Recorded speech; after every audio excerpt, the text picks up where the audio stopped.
Okie dokie. Give me one moment while I just pull something up. All righty.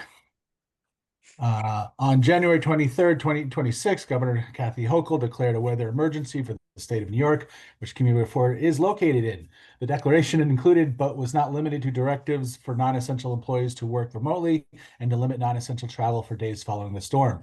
CommunityBoard 4 hereby declares, pursuant to Section 103-A3 of the New York State Public Officers Law, that the circumstances necessitating the governor's declaration of emergency allows MCB4 to conduct its meeting remotely pursuant to the resolution and procedures it has adopted under the authority granted by the New York State Public Officers Law to govern remote participation in meetings.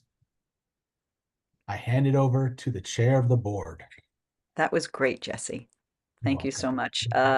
Good evening, everyone, and welcome to the January 2026 Executive Committee meeting for Manhattan Community Board 4. My name is Leslie Bogosian Murphy, and I am pleased to call this meeting to order.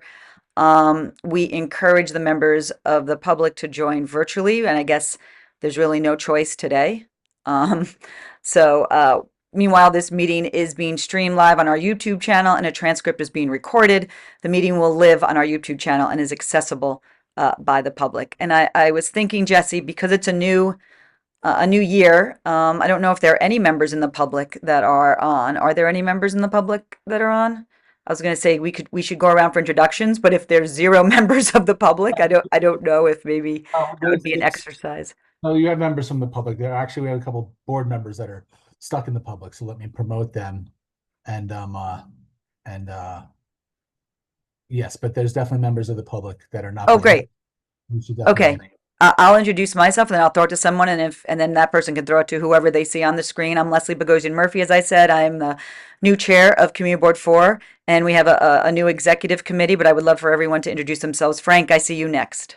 Hi, I'm Frank Halazubiak, co-chair of the Business Licenses and Permits Committee. Wendy? Hi, I'm Wendy Gonzalez. I'm the other co-chair for the Business Licenses and Permits Committee. Christine? Oh, Christine Berthe, co-chair of the Transportation Committee, and pass it to Jesse Greenwald. Hello, Jesse Greenwald, the other co-chair of the Transportation Planning Committee. Passing off to Matt Green. Matt Green here, co-chair of our Arts, Culture, Education, and Schools Committee. I'll pass it over to Josephine. I am co-chair along with Matt for ACES and also first vice chair. Passing it to Rachel. Hi, Rachel Lee, second vice chair and co-chair of the Clinton Hell's Kitchen Land Use Committee. Passing it to Paul. Hey, I'm Paul Devlin, co-chair of Hell's Kitchen Land Use. Following pattern, I'll pass to Greg. Greg Morris, chair of the Chelsea Land Use Committee. I want to pass it to Kevin. Thanks, Greg. Hi, everybody. Kevin, I'm co-secretary, and I'll pass it to Brendan. Awesome. Thanks, Kevin. Hey, everybody. Brendan McGrath here. I am the other co-secretary on the executive board, and I will pass it over to Martin. Good evening, everybody. I'm Martin Ducat. I am chair of the Waterfront Parks and Environment Committee. We recently lost our co-chair. You have to pass it to someone. Joe Restuccia, co-chair, Housing, Health, and Human Services, passing it to Maria.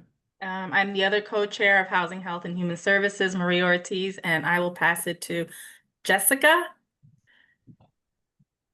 Hi, everyone. Sorry, Jessica Chait. I'm just joining briefly. I'm unfortunately out of town on my way to a Shiva, so apologies. I'd much prefer being there with all of you. Thank you, Jessica, and thank you, everyone. That was the most effective introduction popcorning, right? And it doesn't surprise me. Let's just get right into our agenda because we are here with both Matt and Ben from Assemblymember Tony Simone's office, and we thought that we would put this on our exec committee agenda because we thought it was important. And let's see if a letter comes out of it. But Matt, is it you or Ben that's going to present on the M.E.L.T and R.A.D.A.R legislation that you guys are working on? Yep, I will be. Okay, go ahead, take it away. Great. So, hi everyone. I'm Matt Ty, Chief of Staff for Assemblymember Simone. First, we really appreciate this opportunity to talk about two pieces of legislation that we've introduced over the past several months. Obviously, over the last year, ICE interventions in cities across the country has been a major point of concern, particularly over the events of the last couple of weeks in Minneapolis. So we have two pieces of legislation to address this, to in part protect New Yorkers from federal overreach. And both of these bills are some of our top priorities as we've just begun the legislative session back in Albany. And I just want to share some of the details with them with you. So the first bill is called the R.A.D.A.R Act, which is bill number A9376, and that stands for the Reporting of Arrests, Detentions, Actions, and Removals. The big problem right now is that ICE enforcement is often happening totally in secret. A lot of times we don't know where they're operating, who they're taking, how often, and what happens after. Many of us in elected offices have become really reliant on groups like locally Chelsea Neighbors United and D3 Open Arms. I probably have, I don't know how many different group chats sharing information, and a lot of it's word of mouth. And sometimes what we hear is true, and sometimes it's just rumors. And it's very hard for the state to act when we're not properly tracking what's happening on our streets. And we felt that this is an area where the state could really step up. Because we know even when ICE commits murders on video in the street, what we hear from DHS is plain lies, even when it's clear from the video evidence of what actually happened. And this is proof that we cannot trust in any kind of voluntary transparency from the federal government right now. So what the R.A.D.A.R Act would do would create the nation's first public state-level ICE dashboard. It would require the State Division of Criminal Justice Services to publish anonymized aggregate data on arrests, detentions, removals, any transfers to ICE custody that happen. And it would be done as the information would be anonymous in a way to protect privacy and public safety. And why this matters is we can't fix what we're not tracking. Transparencies in actions is important to protect both our civil liberties and our own public safety. And this would put the responsibility on the state, not just community members, often people who are terrified to even report this, to properly track the enforcement. So the R.A.D.A.R Act was sponsored with State Senator Pat Fahy from up in Albany. And while the R.A.D.A.R Act is going to let us track what ICE is doing, our second bill, the M.E.L.T Act, will help stop them from doing it from the shadows. So the M.E.L.T Act, which stands for Mandating the End of Lawless Tactics, would prohibit law enforcement and would cover all level of law enforcement from covering their faces while interacting with the public. The bill would also require clear identification, such as name and badge number, and includes common sense safety exemptions. So, of course, there's times when law enforcement does need to wear masks, whether it's a SWAT team, medical masks, disaster response. The bill considers and addresses all those appropriate uses. But this bill is necessary because right now, there's masked, unmarked agencies abducting people, even here in New York, from courthouses, on the subway, from sidewalks. This is creating fear, confusion, and leading to violence in cities across the country. And what we've also seen is that it opens the door for vigilantes to impersonate law enforcement. And when we see a lot of times these ICE raids, it looks like half the time they just went shopping at a military surplus store and threw on a ski mask and just start grabbing people. That's not the way law enforcement could be done in a civilized country, and we're now seeing deadly results of this. So this bill was modeled after a bill that California passed in June, I believe, SB 627. That bill has since been signed by Governor Newsom. So this is a bill that another state has already done, that we know it can be legally done. We've spent the last couple of months talking to constitutional experts, including there's a law professor at Columbia Law School who just recently wrote a memo of support detailing that this is something that the state has the clear authority to regulate the conduct of federal agents within our borders. It has to do with the inherent police powers of the state, that's preserved by the 10th Amendment of the Constitution. So where these two bills are now, the legislative session just began 2 weeks ago, back in January. We're up there through June. Both of these bills are prioritized. We've had great conversations with both the governor's office and legislative leadership. And certainly the tragic events of the past week have led to these bills kind of being brought to the forefront. So one of the reasons I really appreciate the board considering this is we're collecting all kinds of support from the community level to legal experts to immigration advocates that we need to get this bill passed and signed by the governor before ICE increases their activity in New York. What we're seeing in Minneapolis can be happening here at really any time. And it's likely going to go quite a bit different. Like, it will take them time to suddenly be a whole different scale, but it may be a matter of, when, but not if. And having this in place now, I believe, would help prevent further tragedies like what we've seen in Minneapolis. But I'm happy to take any questions about the bills, or if anyone has any questions about just what's happening in the space here in New York, I'd be happy to answer any questions. Does anyone have any questions? I have a question. Yeah, Christine, then Kevin. So, Matt, I think this is very critical. The first bill is, would there be a timeline and a deadline for them to report their action? So let's say they do an action and they report 6 months later, it's too late, right? So what is the deadline for them to report what's happening? The bill doesn't specify exact reporting deadlines. Let's check into that a little bit more. Generally, the purpose of the bill is to create almost a real-time dashboard. So there would be an inspection of DCJS to be publishing as soon as things could be verified. What we want to avoid is, cutting through a lot of the rumors and keeping it a fact-based source, so that wouldn't be an instant reporting, because we'd want to verify reports, and the state will work with trusted partners and reporters to get that done. Okay, I think it would be helpful to have a deadline. Absolutely.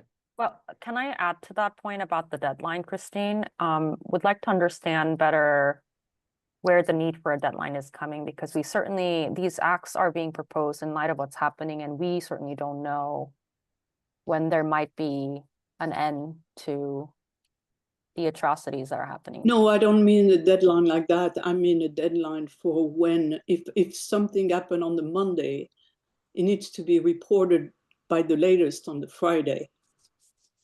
There would be a deadline for when you report it. Otherwise, you are going to have a panel and everything is going to be reported in 6 months. And then it would defeat the bill. Yeah, typically with pieces of legislation like this, as we get closer to passing it, we work closer with the agency who would be responsible for reporting it. And it would be kind of a mix of what can be possible with oftentimes state agencies would not be an acceptable answer.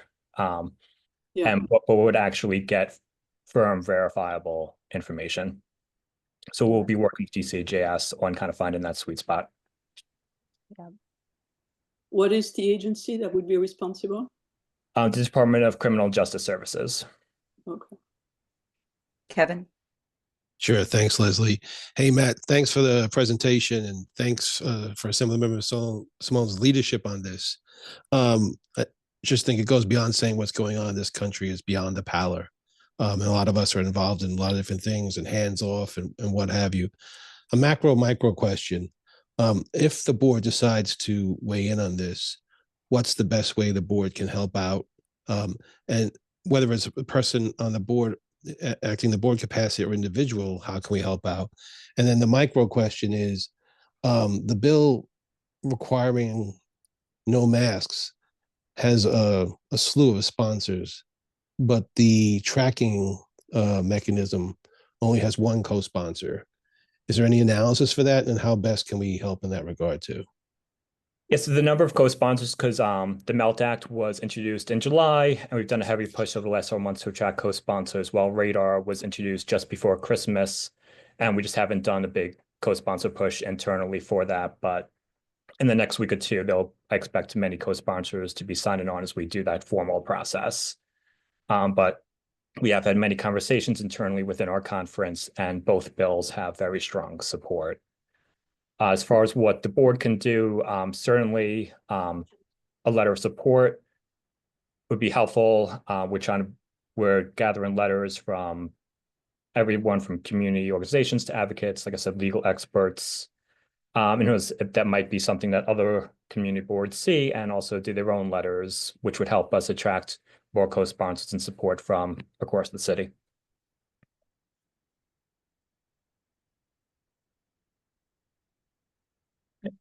Joe?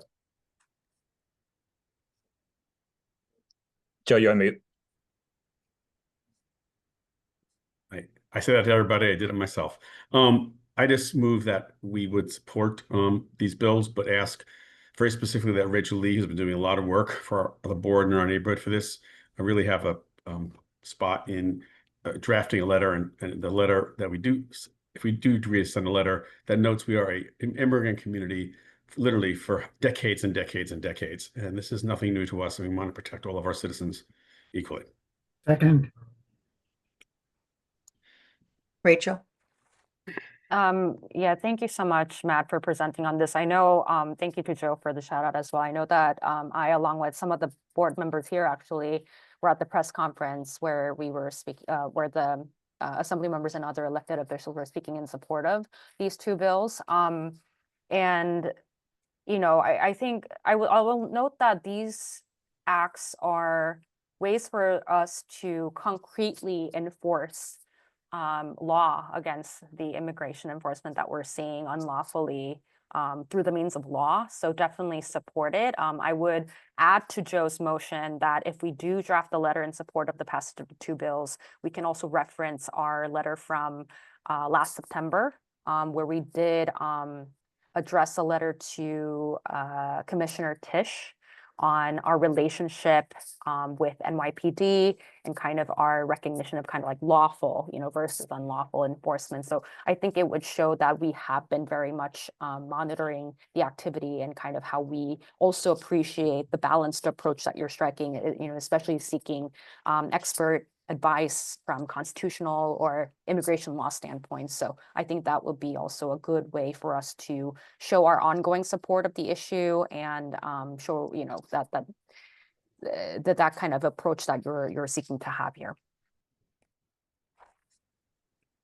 Great. If there's any background information that would be helpful in writing a letter, happy to share. Well, that was my question. If we do write a letter, and I think if anyone here would like to volunteer to write the letter, I think Inga already said that she would write the letter. But if anyone wants to help Inga, I'll work with Inga. Is that okay, Rachel? Because I know you're kind of our expert on this a little bit. Is there anything, Matt or Ben, that you think we should include, that we should consider including as far as language in the letter that would help, or like specific language or not? And I think the best thing would be to speak from your perspective at being at the community level. I know many of you have been involved in local efforts on, you know, educating people, spreading information, and how both of these bills would help impact and benefit that work. How about timeline? I don't expect this bill to be coming up for a vote in the next couple of weeks. But we could act in January for February. Yeah, this will go to our February full board. Right, because we don't want to miss it if it's in March. You know, if that's okay, Rachel, if that's okay. Yep, we'll make it happen. Okay. Yeah, the time would be great, especially as if other community boards also would like to see, you know, what CB4 has done and also do the same. It would help kickstart that process. I would just incorporate Christine's language also about some sort of time frame on the reporting, so we know that it's working, you know. I think Matt was saying that those kinds of details are handled by the agency. So I don't know if we want to dictate too much about We're not dictating what it is, but or we just putting requirements on that, because I know if people are witnessing these things, as long as they indicate when the incidents have occurred, you know, I don't want to maybe potentially limit the time frame, you know, add an imposition on. I will put it in very general terms to raise it as an issue to be solved by the agencies, right? As opposed to saying what it is. Yeah, that would absolutely be fair to include. Yeah. That's a very relevant concern. Okay. I want to make a motion that we write a letter in support.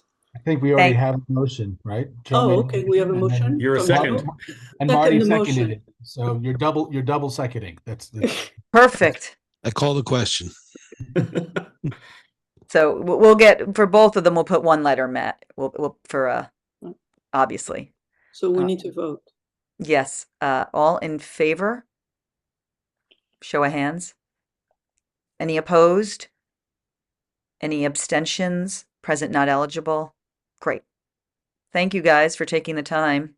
So thank you. Tony really appreciates the support on this. Yeah, absolutely. That's great. And Rachel, I will connect you with Inga, and then you know, I'm sure you know a lot of, you know, the language anyway, or some of the, you know, some of the foundational language will be helpful. Okay, great. Second thing is committee update, which I guess is just a little update, is the board engagement working group final deliverables. This is a really impressive document. You jumped over. What I jumped over? Number two. I have number 2, committee update, what do you have? Number 2 is the CHKLU committee updating us on the U.L.U.R.P for Dewitt. Oh, I have them as number 3. Paul and Rachel, no offense. I bumped you to 3. I didn't realize. The what? Just as exciting, we assure you. Yeah. I don't know why I'm sorry. I have my agenda at number 2. Okay, you know what? Why don't let's go according to your agenda, because Jesse is always right. Jesse's always right. That's the lesson Leslie has learned. Yes, learn very early, very early. So you know what? I will give it to Rachel and Paul. Rachel and Joe, I'll take the lead on this if you don't mind.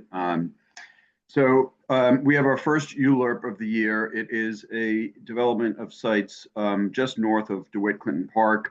One of them is on 12th Avenue between 54 and 55. The other is on 11th Avenue between 55 and 56.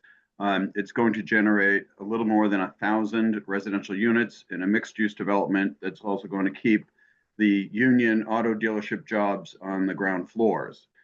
It's part of our affordable housing plan, something that we are advocating for. We're sort of generically in favor of this. The reason it's coming to tonight is because typically a U.L.U.R.P process, we have 2 months to go through it. They come to us to the committee forms a position, we debate it, we come through a board for some discussions, have a hearing, come to exec for some fine tuning, and then finally back to committee finalization of the letter that's approved at the subsequent full board meeting.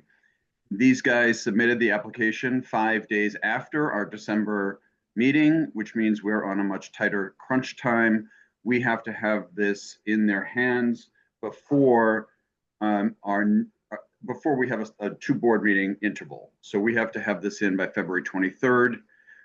So we wanted the opportunity to come through this committee, talk about where the Hell's Kitchen Land Use Committee has taken a position, go through what we stood on, what our negotiations have been like with the developer, bring a letter to full board, and then if we have to make adjustments at the next executive committee because of adjustments from the developers, we would have the availability to do that. So I want everybody to be as educated as possible coming into this. So we may or may not even have an action tonight, but I just want to have that conversation.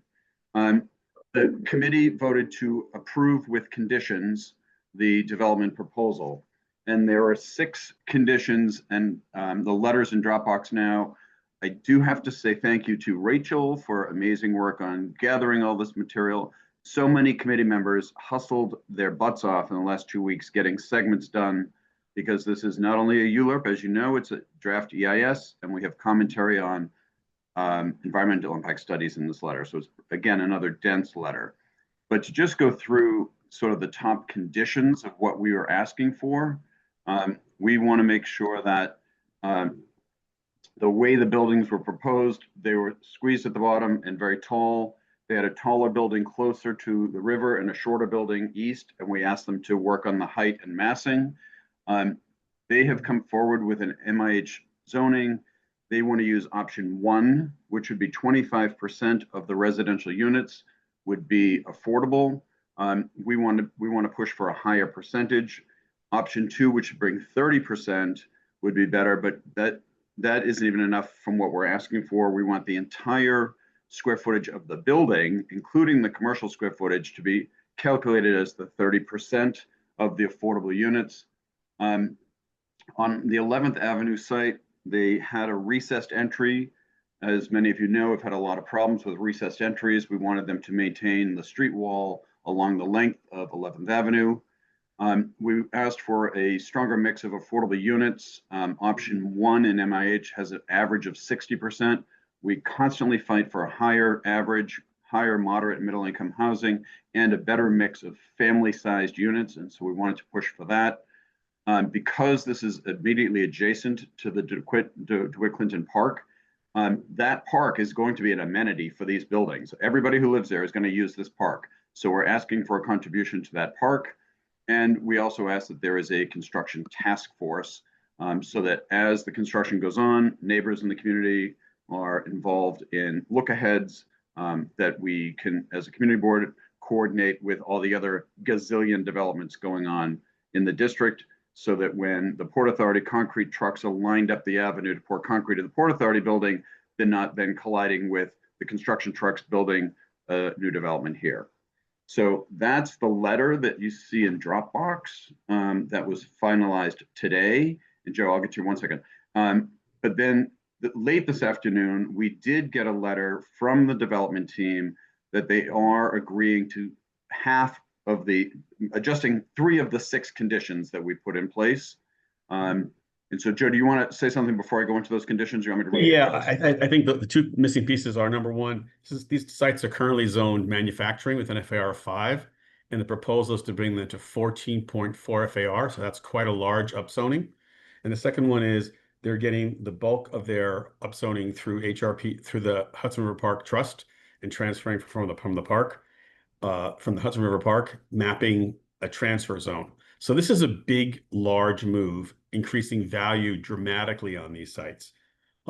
We got this letter today, and besides not agreeing to certain things, the letter is very general without the normal specificity we see, such as how many studios, 1 bedrooms, 2 bedrooms. Yeah, Joe, let me get into that letter. Sure, go right ahead. Let's stay for, but the point that you're making about the transfer of development rights is something you neglected to point that out. And it is a critical issue because HRPT has once again negotiated pricing that is below what we think the valuation should be. They've crafted some language to say it's a minimum price today at $200 per square foot, and that they will do a market appraisal as they get closer to hopefully bring in more revenue. But they're also before saying, they close. Before they close. But they're also saying that because of the contribution to Hudson River Park, they're saying there's no money available to give to DeWitt Clinton Park. And, you know, I think the position is you're buying the development rights. You're not contributing to the park. And so your $29 million. The developers are saying that, Paul. The developers, not HRPT. Right. And I'm saying the developer is saying they don't have, they're going to spend $30 million on Hudson River Park. So they're not going to have a lot of money left to give to DeWitt Clinton Park. And the position is you're purchasing development rights. That's not a contribution to the park. That's a purchase of development rights. So you're gaining value by that purchase. So you're going from, as Joe points out, a 4 FAR to a 14 FAR. You're going to be able to build over 1,000 housing units in sky-high views of the Hudson River. They're going to be valuable. It's going to be a great asset to their portfolio, as well as a good contribution to our housing needs in the district. So I continue to want to push back on the park contribution language that they're using. But it is, again, one of those, you know, the big complicated situations that we get to tackle. So to go into that letter that Joe just mentioned, that we received just today, we haven't even had the chance to all of us talk about it. They did address the height issue. They're going to reduce the height of the building on 12th Avenue from 550 feet to 510 feet. It's still taller than the building on 11th Avenue, but it's a step in the right direction. They are, where did I put that letter? I'm sorry, I'm reading this. They have agreed to a mix of, they did not agree to changing the MIH option 1 formula, so they're going to stay at 25%. They did agree to distribution amongst the building to 70% height and 65% distribution throughout the building, with 15% of the units being family sized, 2-bedroom or plus. And they have agreed to a construction task force. They are not agreeing to a contribution to the park. And as I said, they're not agreeing to a higher percentage overall square footage of affordable units. And on housing, for the finishes, they just said durable finishes. We want a list of what they normally are, as we have and everything. And they have not agreed that the finishes for the affordable housing will be the same as for the market rate housing. These are like basic things that we talked to them about. They have not done this work before, and this is a beginning discussion that we have to go back to them, obviously. Yeah. So that letter will be continued to be negotiated, hopefully with more changes before the full board letter is issued. Christine, I see you. Do you want me to call on people? Leslie, do you want to do it? Okay, thanks. Christine, I see your hand up. Yeah, I think transportation has put in their, their submission. There's something I didn't see in the EIS, and are they going to have a garbage inside the building instead of outside of the sidewalk? And maybe we want to put something there. I think the answer to that question is I don't think that qualifies at one of the top 6, but I think we should ask for it. No, so let me answer that question in 2 ways, Christine. One is the draft EIS was also a component of this. The scoping document we did a year ago made requests for everything we always request. So public health, cumulative impacts, all of that, traffic, transportation, water and sewer infrastructure, everything was in there in the scope. They then responded with this draft EIS and provided us their answers. We have now gone back in and said, here's what we asked for, here's what you said, here's what we're going to continue to ask for. And that is the denser part of the letter. And Christine, I believe in there we did have at some point internal, because that's again something we constantly ask for, is internal recycling locations, delivery and removal processes, not on the street, not on the curb. And we actually mentioned that in the meeting, so I think we could put that in the letter, Christine, because we talked to them. Yeah, I just want to make sure it's just didn't make it in the letter. somewhere. I'm sorry. Okay. We slipped out. And I think their site plan does include it. If you look at we can, but yes, it should be in a commitment letter coming back. Paul. Yeah, agreed. Okay, thanks. Rachel, did I miss anything? You're closer to this than me, I think, on some of these things. No, I was just checking to make sure that the garbage staging language is in there, and it is. And thank you to those of you who already submitted comments. We'll be looking to especially waterfront parks and environmental for some additional input. Marty just flagging that in the draft that's in the Dropbox. We left some footnotes for your review and consideration. So yeah, this is an ongoing process. So please take a look at the letter that's in the Dropbox and provide us with comments, preferably in mine, to make Paul and my life easier. But Matt, you seem like you had a question. You sort of addressed it, I think. It was really around the Dewitt Clinton Park contribution. I was curious because in their letter, they said that the Parks Department said that the park is in, quote, good condition. So I was curious if we've provided them any, I mean, there's a ton of capital work. We gave them all the capital work. Yeah, Joe, I can answer. So they have a number, like they understand that there's millions of dollars that's needed for that park. Yes, so Gail Brewer has been very aggressive on this. She contacted the Parks Department and said, what are the specific numbers you need? Yeah. What do you need funding for? And we provided those numbers directly to them. And just for people's participation, It's the Erie Canal section and the restrooms, each at approximately $6 million. So for a $12 million capital need in that park. There was a request to have conversations about the marine terminal connections. And there's, proposals for footbridges coming across and things like that. But that we're hoping that gets funded through the marine terminal project, and then we can address the issues within the park through other contributions. Right. Okay, great. We really focus on that 12 million. Thank you. Anyone else? Paul, did I miss it? Did they come back and say anything about the multifamily units compared to, I forget. Yes, they said in the letter today, they said 15% will be 2+ bedrooms. 15 of the affordable of the units affordable units. will be 2-bedroom plus. So, Yeah, they're not giving us counts yet, Leslie, and we have to have real counts. Otherwise, there is no support for this here. yeah, Can we push back on that? I mean, is that we what your always letters? do, yes. Okay. Thank you. We have a lot of pushing back to do still. I'm sure. But I think the DeWitt Clinton thing is a pot. Matt, we were talking about that too, the DeWitt Clinton contributions, for sure. And I think we can also trust that Gail Brewer is going to be on that like white on rice. She's really serious about it. She was at the committee meeting too, for like in person, per usual. Great. Okay, thank you guys.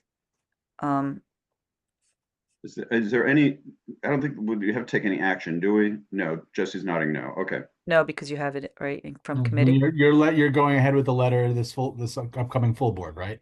Correct. Yeah, so we're good. All right, thank you all very much. Appreciate all the work everybody in this room has done on this, and the committee members who have done yeoman's work here. Thank you. And to Paul, who did the initial drafting. Thank you guys. Okay, now number 3, right? The board engagement working group. It's really just the final deliverables. We already saw, I guess, I don't want to say the unedited, but the mostly edited plan, which was amazing. It is really a great final product by the working group.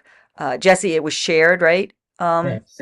To everyone, and thank you guys, Rachel and Rodney and the whole group. I mean, it was really a pretty impressive document, and I really would like to share it with the borough president's office, because at borough board there were other CBs that were thinking the same thing of how they were going to onboard people, and also not only onboard but onboard people while transferring some of that that institutional knowledge that definitely will be lost as people start offboarding. So thank you so much. If that's okay, we're going to send it to them, and I'll bring it up at borough board as well. And I think other community boards in Manhattan will be very appreciative.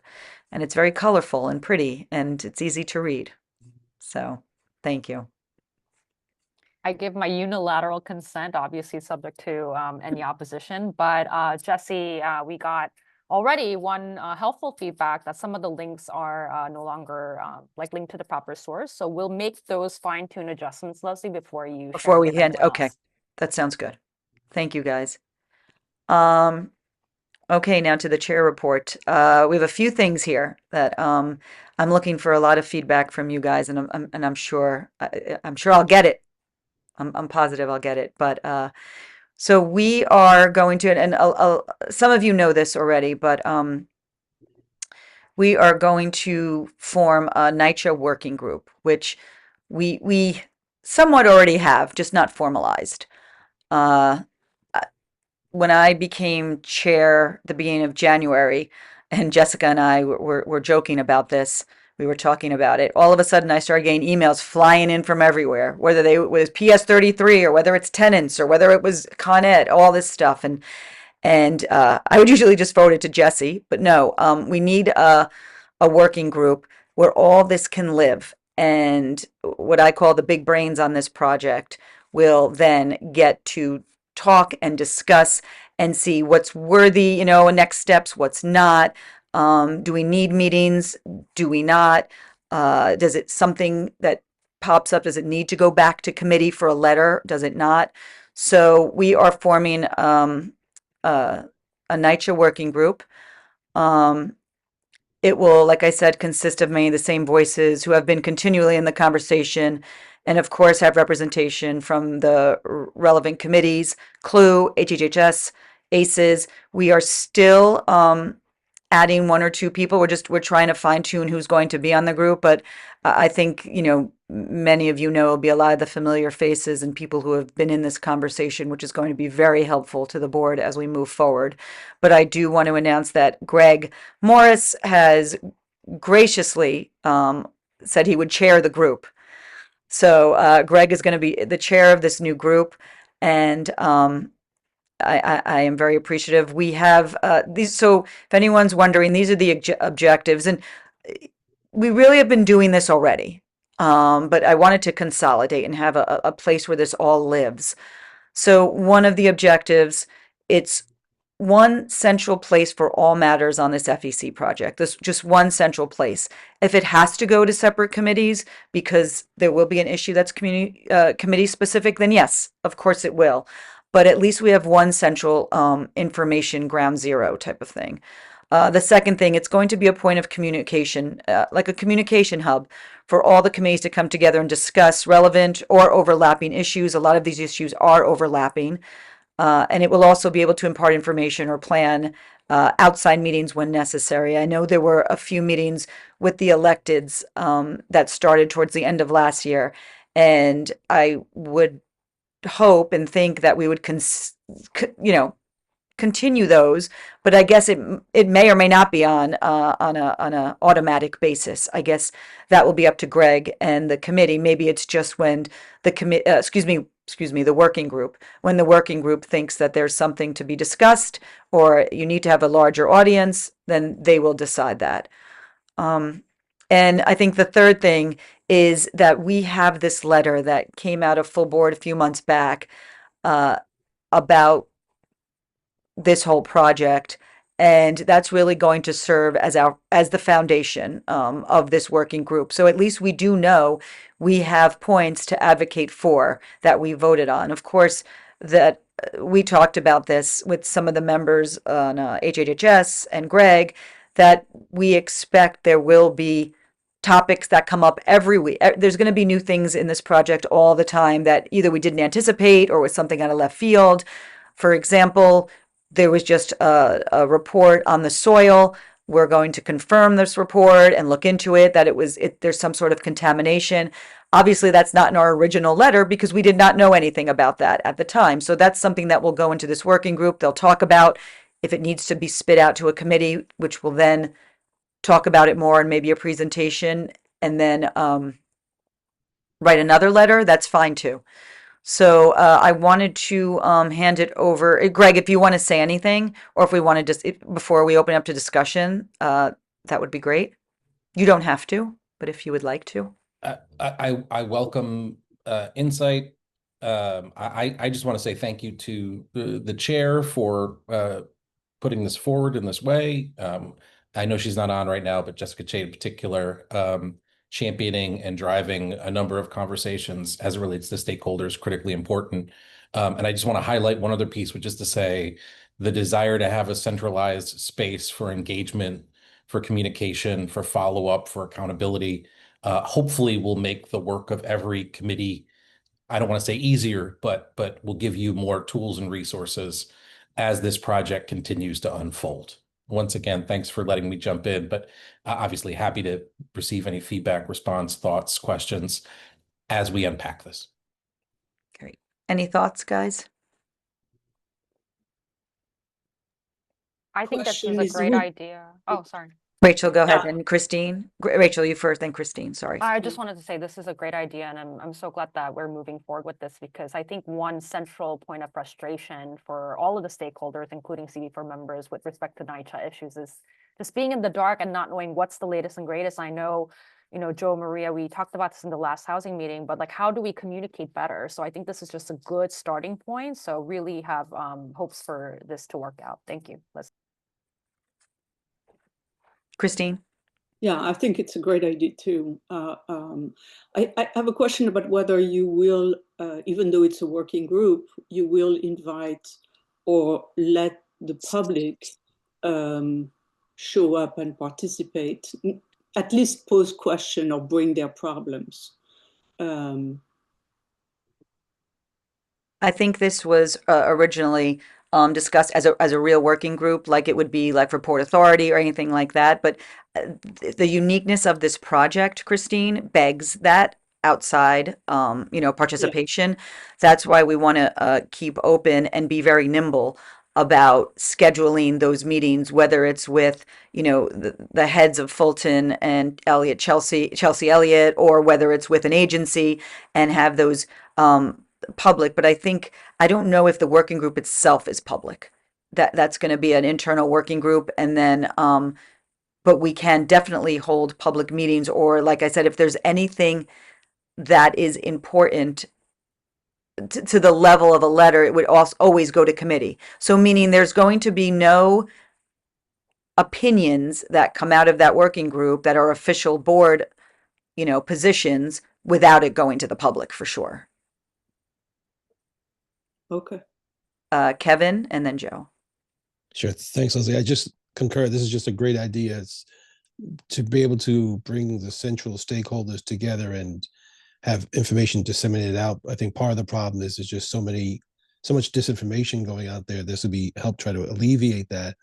Second, I think Greg heading up the committee is a wonderful thing. And lastly, Leslie, has been any progress or thought or developments along the lines of if the working group or a situation arises on a daily basis that there's a central person to reach out to and coordinate on? Is there any, or is that something I was going to mention that at the end, but yes.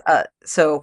Yes, I had, I was going to report on this at the end, but I had a coffee with the CEO of NYCHA, Lisa Bova-Hyatt, last week, Jesse, was it? Last week. And it was a little bit of a get to know you coffee, and they have our letter. Of course, they said they were going to respond to it in writing, so we're still waiting for that, but they are very much aware of our letter. I brought a hard copy also just to make sure they had our letter, but they definitely do, and so we're awaiting their response.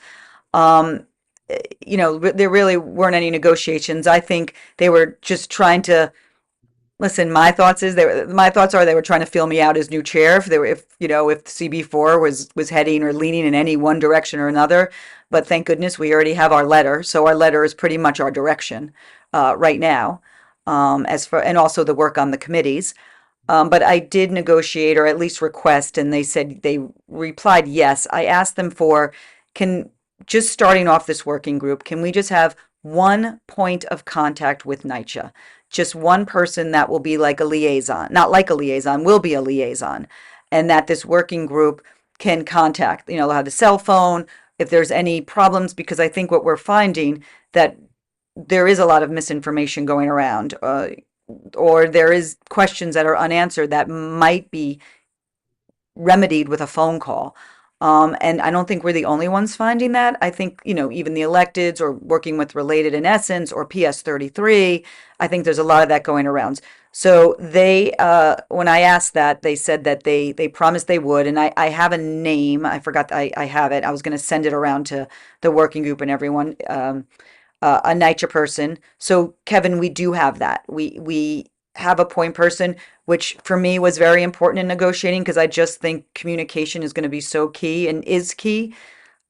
I don't know how, I think the jury's out on how effective this person, will be, or if we'll get all of our questions answered, but at least we have someone in the Rolodex that can be this, kind of like connecting all the dots, hopefully for us. Joe, and then Maria. Yeah, I think this is a great idea to do this because we're suffering as a board and the community is suffering.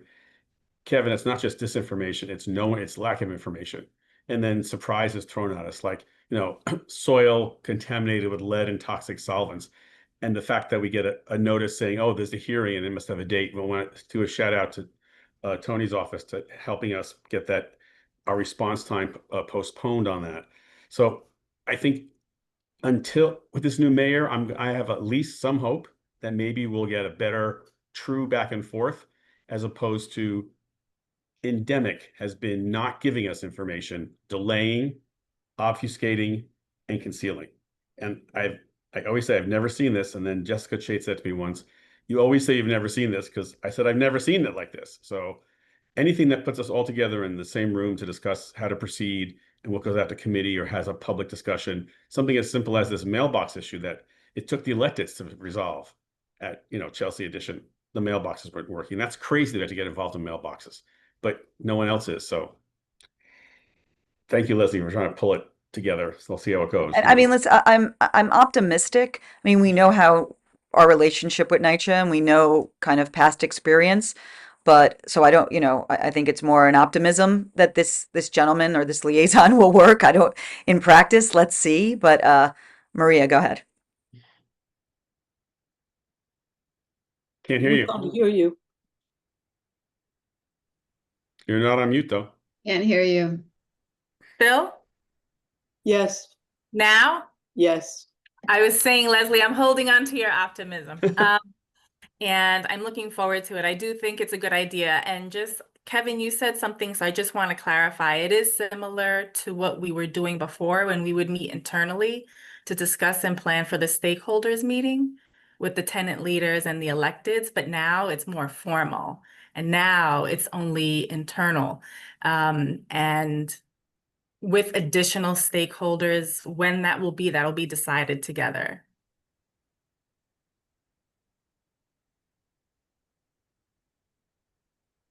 Yep. That's why I'm hoping that this working group will allow themselves to be a little nimble. Like if there needs to be an outside meeting with Bring stakeholders, somebody in, right? then do it. Yeah. I mean, it's your working group. Yeah.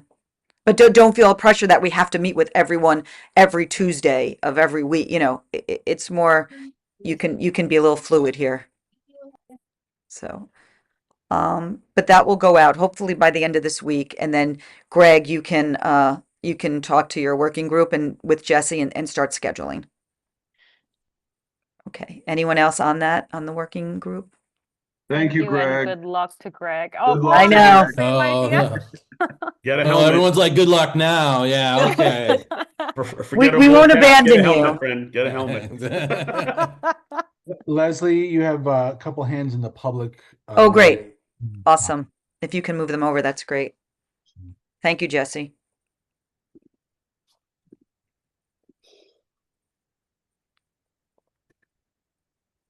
Should be coming over now.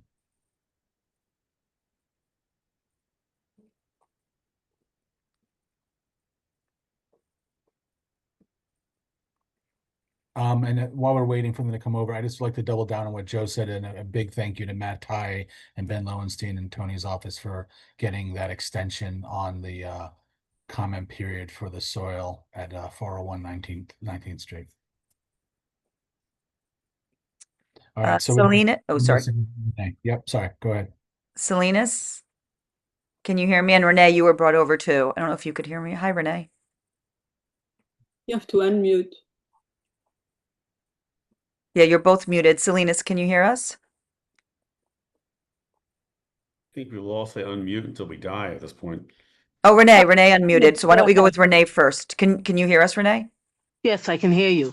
Okay, go ahead. One thing is that once again, we're back at a working group, which put us in the position we are now. Nobody, once again, has asked us, spoken to us. The only reason I knew about it is because we saw you on Instagram, and that's when I found out an FEC working group was going to be. I don't know what this is really going to do. I know what the last one did, so I don't see how this is going to be any different. I'm not really understanding. Everyone keeps saying misinformation, disinformation, but there's no information. That's the honest truth. There's no information that's coming out. When you ask for the FEC financing, I have yet to have it. Have you all gotten it? So I think there's a problem there. No, we have not. No, we have not. Was that even a really financed model? Don't know. We don't know anything. We asked for it at our meeting in December and we did not receive it. Right. And I've asked for it twice and I did not receive it. So was that even a real thing? That's really where we're at. So I don't see how this is going to be any different than what's been going on. At the same time, let's be honest about the last Chelsea NYCHA working group. We are the new bunch of naysayers, the new obstructionists, not willing to go along with the plan. I don't really see how this is going to be different than it has been before, because no one gets answers and no one wants to get answers, or they're trying to get answers and they can't. And then everyone keeps going back and forth. So that's really where we're at. So I'm not for this working group. I don't see it as work. It's not really something that's really for us. It's a way of everyone else getting answers maybe to the questions, or trying to figure out what the Chelsea community can get that we can help to give them and help to deliver. And that's not something I'm willing to do. Thank you, Renee. Salinas, maybe you can hear Can me you now? hear me now? Oh, yes, I we was can. never We can. okay. I No, was we can hear you. never on mute. Okay, good. Okay. For so many years that we've been coming here, the message should be clear by now. We've never expressed interest in having a working group. And when I say we, I mean pro-demolition tenants and also anti-demolition tenants. I'm not sure what the goal of a working group. Look at the 2019 working group. Look at where it's gotten us into a demolition proposal with so many elected officials on board with it. What's the goal? A partial demolition? Our message has been this whole time, no demolition, no privatization. We've been the majority on all of these public hearing platforms. We have not discussed compromise. Why is our message being ignored consistently? Just please push them with all. I think Salinas, can you hear I think your last few sentences were. Oh, darn it. I don't No, know. now we hear you. Now we hear you. Oh, I don't know where It was push us to Push all or back. something. Push right? back. Yeah, the push back. Okay, yeah, put it together. Vote no on rezoning, no to demolition. Countless testimonies of why demolition is such a bad idea. There's no need for a working group. Just saying no to demolition is a horrific idea that's the community of 20 years or more of release toxins in the residential neighborhood of families and elderly is harmful. PS33 kids are not the only ones who will get affected by this. So will the actual residents who live on site of this massive demolition construction site. And of course, the actual PS33 who actually live here. Well, now verified. Who's the NYCHA point person? They are the one that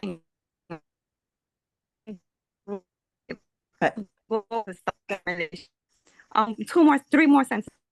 No, go ahead. Go ahead. It's not the timing. It's not the timing. We were just losing you a little bit, but go ahead.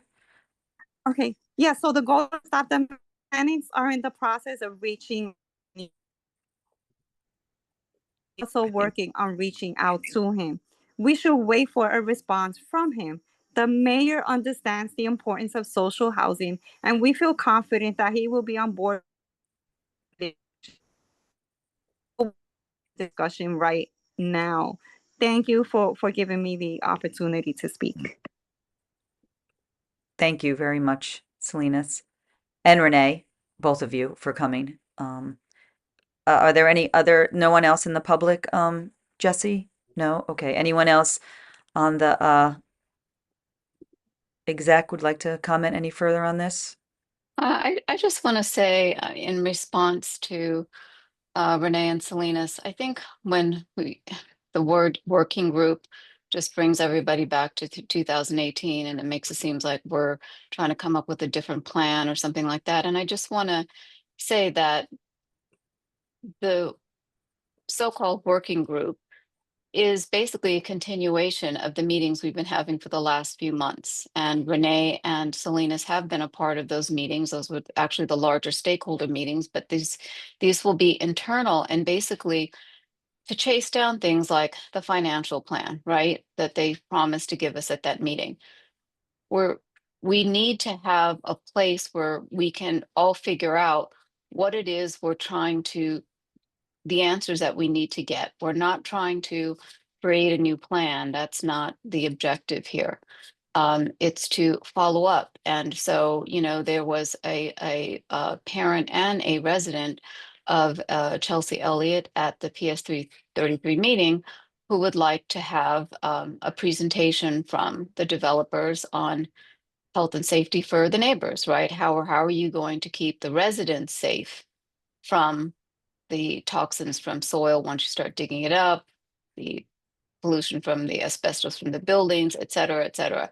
So one of the issues that we're going to be taking on is getting that meeting scheduled and getting them to show up.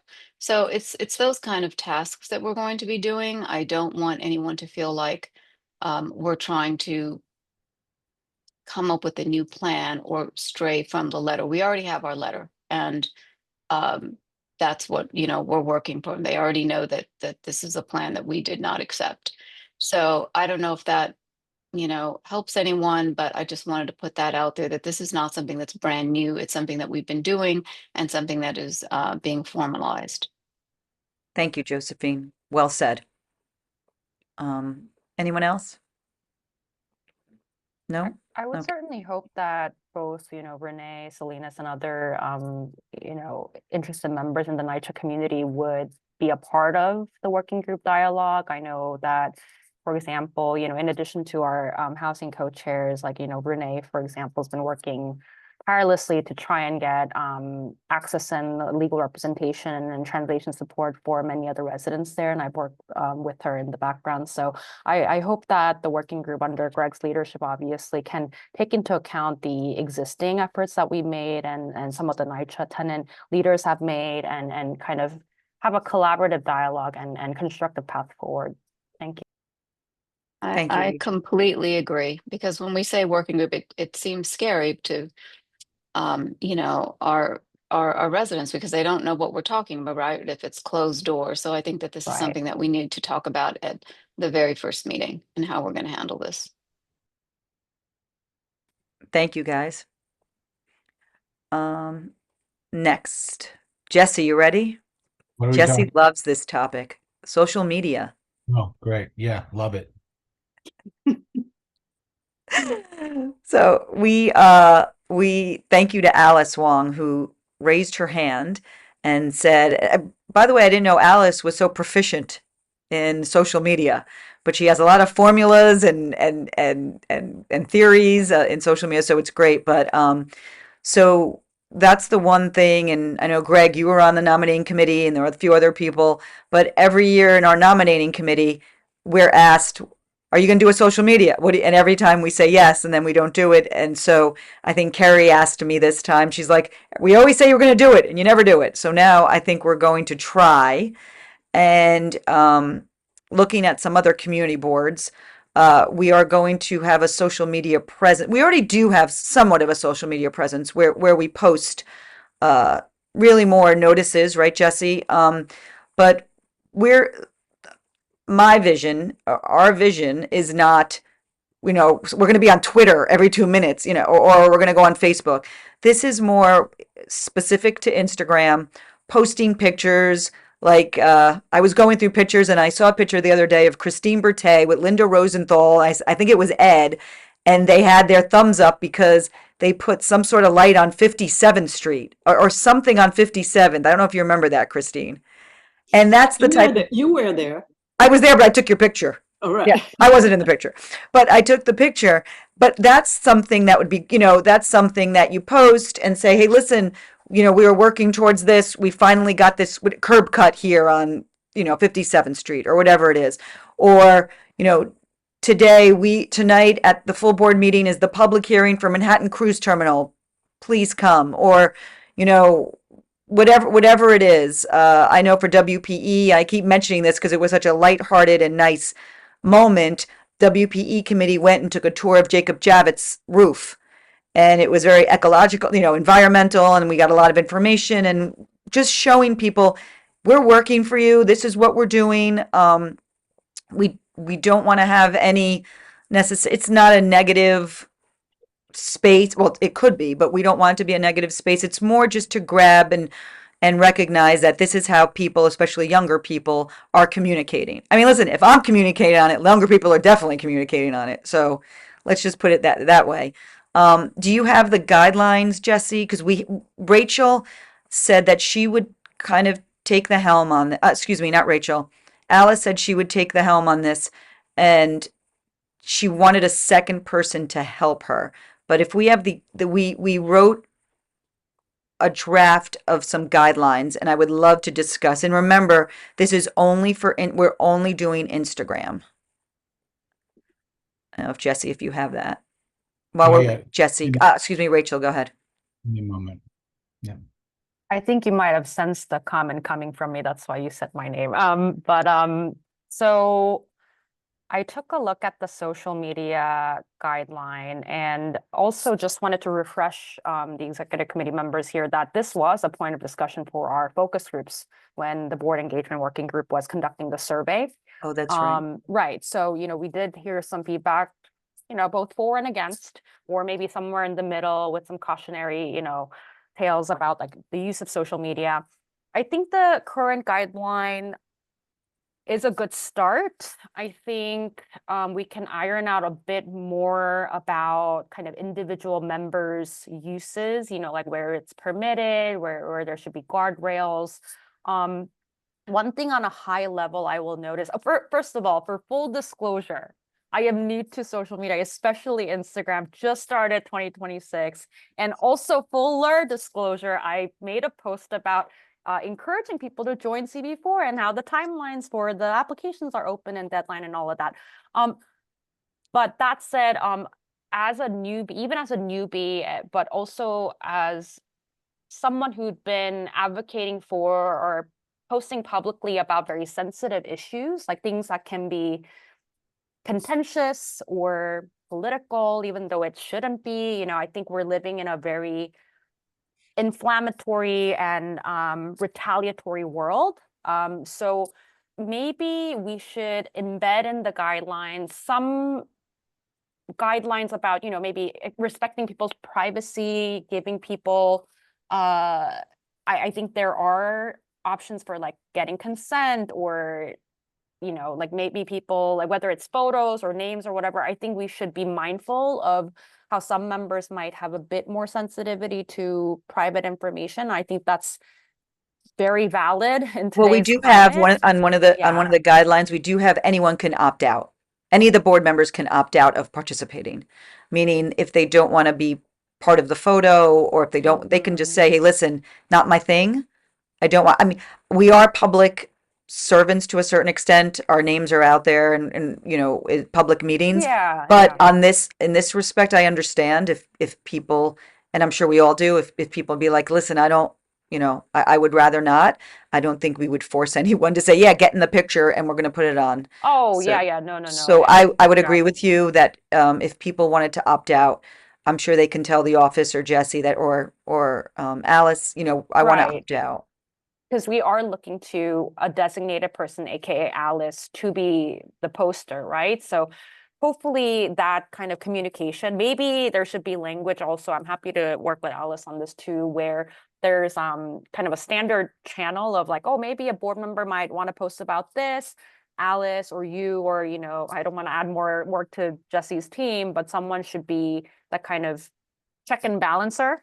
So we do have that. It's in the guidelines. So it will be Alice and another person yet to be determined.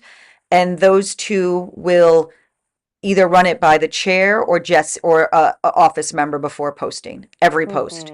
So there's like a 3-step kind of guideline.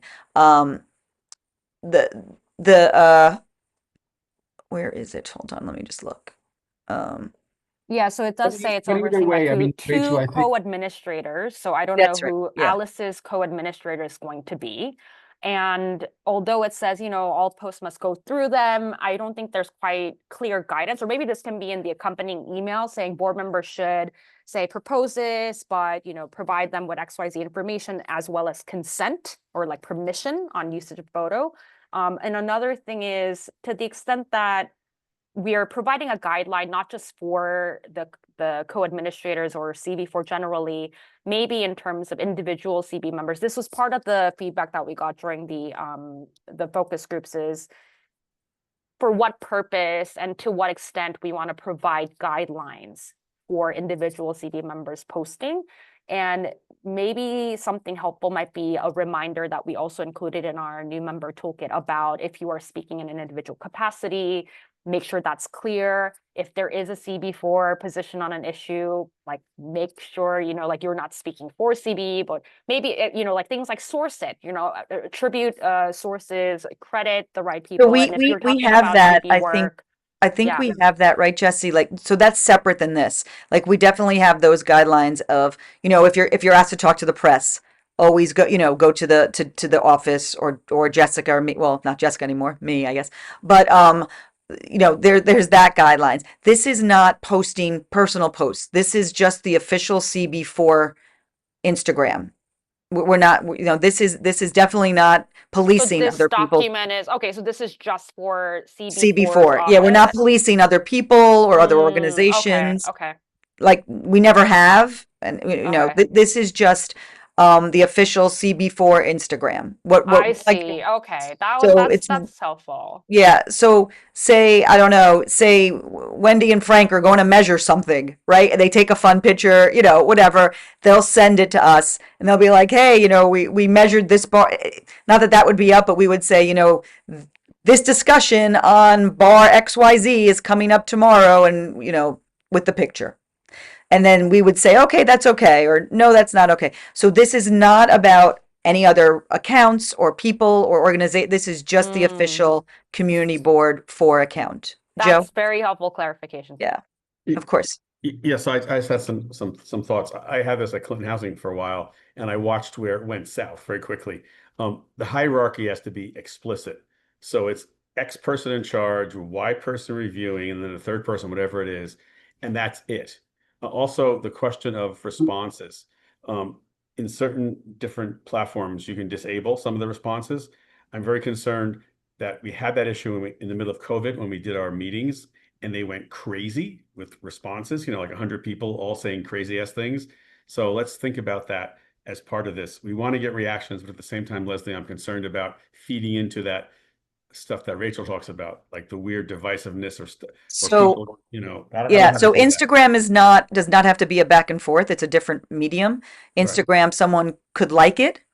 They could not like it. They could just see it and scroll through it. Or they can comment on it. They could say, "Oh wow, great," with an emoji, or "Oh, you know, this stinks," or "I wasn't for that." You know, whatever it is, it's not a medium for dialogue. I mean, it could be, I guess, you know, No, but but I mean, it's sort of like you've seen when West 42nd Street posts things sometimes, and they get into a whole pissing match with a bunch of people. But that's okay. I mean, that doesn't bother me. I mean, let people say what they want to say. But if you want to disable comments, we can definitely disable comments. You know, I personally, this is my personal opinion. I don't like, you know, censoring. Like if someone has you know, a thing to say, then let them. It's okay. Like I strongly disagree in terms of the public stuff because okay. I mean, we can definitely into a black and hole. I thought our guidelines that were circulated said comments were turned off. It does. Yeah. So yeah, we can then. There is no comments. Instagram comment from the posting proposal for that was information circulated. No comments. Okay. Right, but we're discussing the guidelines, Paul. That's what we're doing. We're discussing whether people agree with the guidelines or don't agree with the guidelines. That's all. agree with the guideline. Okay. Joe, another comment or No, that was it. Thank you. okay. Greg and then Jesse. Yeah. Just want to say I'm glad we're limiting this to just Instagram. But Rachel, to your point, yes, this is for CB4's official Instagram account, right?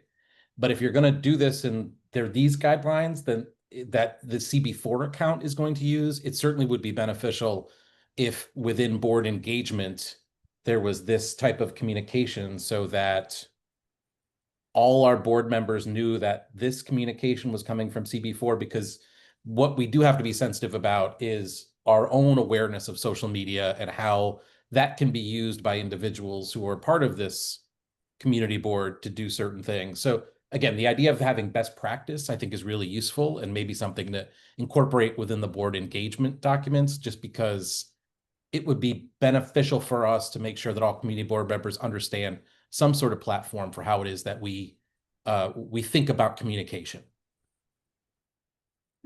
Can I just clarify on that point Yes, directly? of course. So Greg, if I understood correctly, you're saying that there should be although this document is for the CB4 office and the administrators, there should be some communication to our membership about what's happening. Like, what is the nature of Yes. this? What's the goal? Who's running? Okay, I agree with that. Yeah, and that's about best practice and standards, because again, what could completely derail all of this is if individual members are operating on by themselves in this space and using their accounts for things.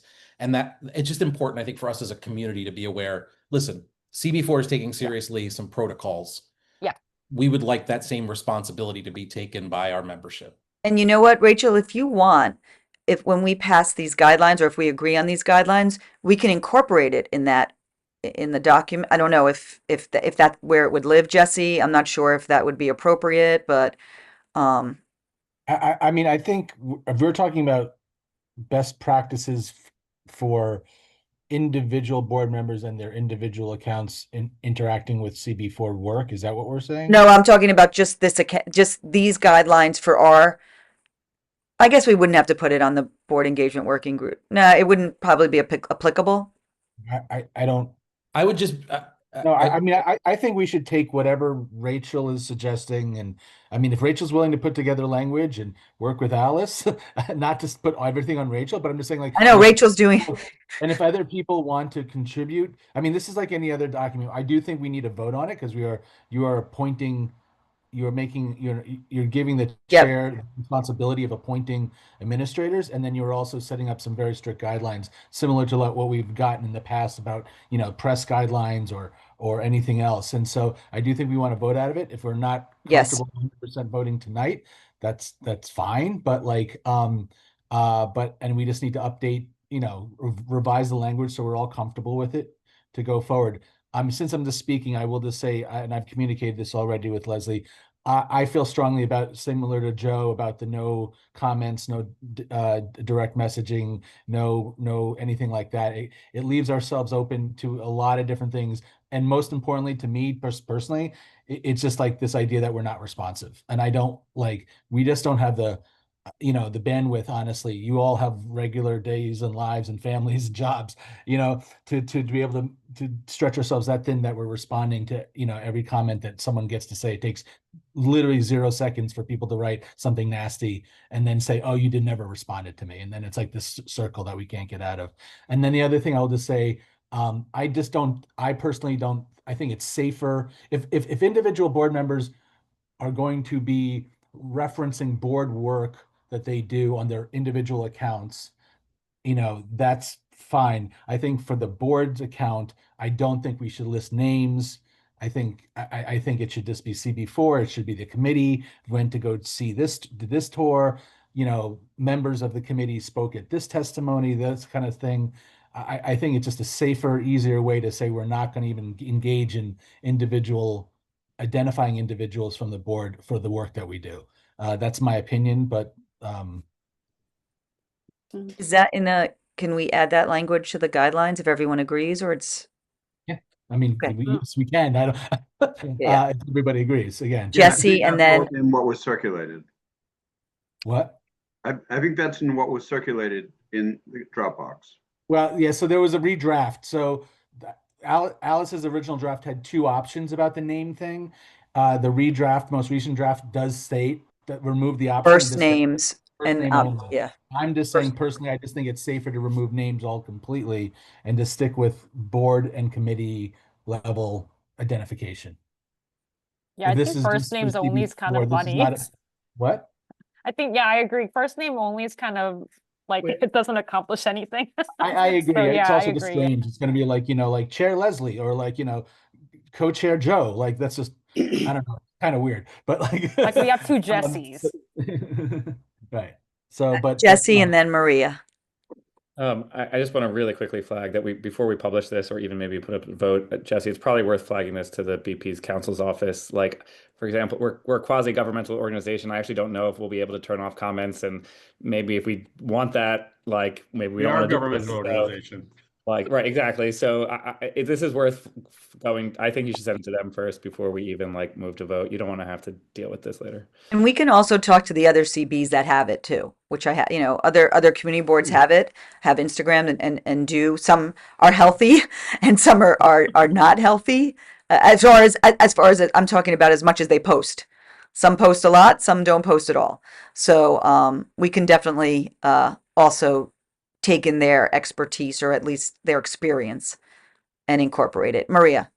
Yes to both Jessies, what Jesse Greenwald said and what Jesse Bodine said. And if you read the draft, it only takes like 2 minutes to read through. And I do like the fact that it says the comment section will be turned off and that there's a standard response to direct messages. I thought the social media 411 strategy was interesting. I don't know if that's a real thing, but I like that the value-driven post example, one of them is the coat drive. And You know what we'll say? We're not even going to say your name, Maria. We'll just put your face. We'll be like, this is the coat drive person. I think that's appropriate. Co-chair of Housing and Health and Human Services. If somebody's going to do their Right. work, they go on the website and they can see that information. So yeah, I think it's good, but yes to what they both said. Yeah, going to getting that BP stuff would be great. 'Cause, Yeah, I we mean, can go. In fact, they might even have something, maybe they can Oh, add right. to it. I know they don't have, definitely, they don't have like a document themselves that we could just incorporate for sure, but maybe, they can use some of our stuff or we can use some of their stuff and that can be our final draft. Rachel or Jesse, was that from before or no? I'm sorry. Or Jesse. Oh, sorry, my hand is still up. I Okay, apologize. Rachel. Yeah, actually, Maria mentioning that gives me a slightly different idea because I'm a huge believer of giving credit where due, and I would love to showcase to my network that this amazing woman, Maria Ortiz, is doing this annually. I feel like, I mean, of course, with Maria's consent, right, to the individual's consent, I think it's important to highlight good work too. I think it's just stuff like this guidelines is tricky because of that, because there are very positive anecdotes of what we can do with it, but also there's like the slippery slope issue. So I think definitely for the time being, we can couch this guideline for subsequent discussion. Thankfully, this is not something that has a deadline, right? So, and we have a couple of items that are time sensitive. So I motion that we continue to work on this maybe. So I will go to the BP's office and Jesse will, just to see if they have anything. If not, this is, it's not, the Magna Carta. I mean, it's, it will definitely, we can do it. And then if something doesn't work, we can, if something that Jesse doesn't feel comfortable with or something that works really well and we emphasize it. I mean, it's it's a kind of our first try into it. Again, I really do want to lean on the community boards that have done it before and but see. we just started talking like Yeah. intro it and then maybe bring it back again and then we know we're all settled, Yeah. Yeah. I just be clear. I do think we need to vote on it, and so I think. Well, we don't have to do it tonight. We could do it next event, No. right? I'm saying Oh, okay. next month, but I don't think we should be engaging in it until we have a vote. Yeah, of course. To hear back from the BP's office and then the language that we all want to include, and then we are all voting on it and we're all confident. Yeah, next month. Next month Yeah. is fine. So if anyone has language, just send it over, or any of these lines that are edited or something that you think of afterwards. Yeah. And we'll take. Leslie, on that, there is a 26-page document from the New York City Digital Strategy Office on social media tips, guidelines, and best practices. 26 pages. Great. This is how extensive something like this can be, just as a point of reference. I'll share that link. Okay. Thanks, guys. Let's move on to the next one. This is the related and Western Rail Yards public comment for the money that is possibly will be used for over the platform at Western Rail Yards. So it was brought to my attention that and a lot of you already know this, especially the ones on land use and housing, coming off the casino application by Related at the Western Rail Yards, they are expected to receive a huge subsidy or money in order to build a platform over the rail yard, right? I think we all know that, or at least that's kind of in the conversation. So what I wasn't aware of, or what we didn't know, is that there is a process they must go through that involves an opportunity for public comment. So it is expected that Related will soon submit an application to the NYCHA, which is the Industrial Development Agency. for this money. So the applicants then present at a public hearing, which is open for public comment.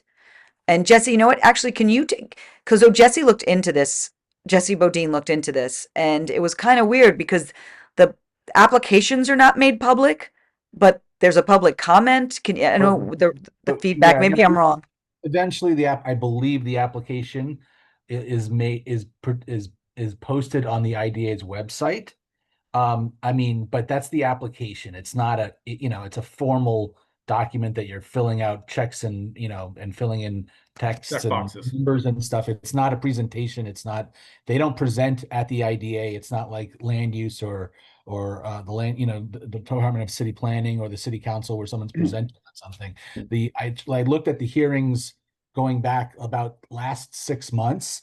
Every hearing at the IDA for anything that they've reviewed lasts about 3 minutes because no one is there to present and no one is there to give testimony. So, I mean, not to, we certainly can provide a statement if we would like to, but we're probably not going to see the application.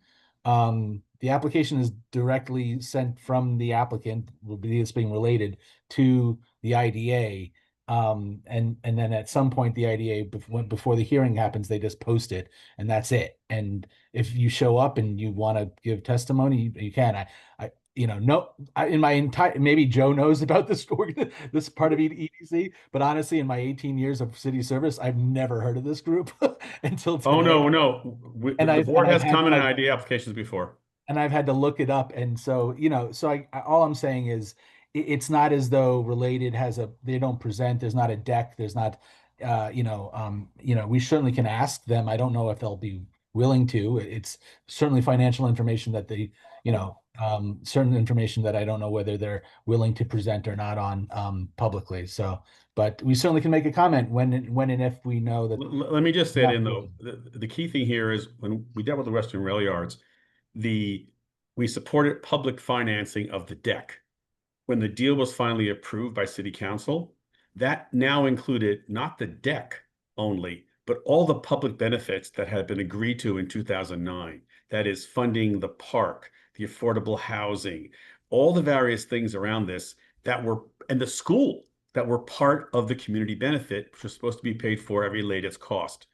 They just slipped everything in. So I think one of the things that's a concern here is how did this go from we can't afford to do this because we can't pay for that deck, can you help us, to now every single benefit, meaning the school and the open space and the connect, there were like 12 items in there, right?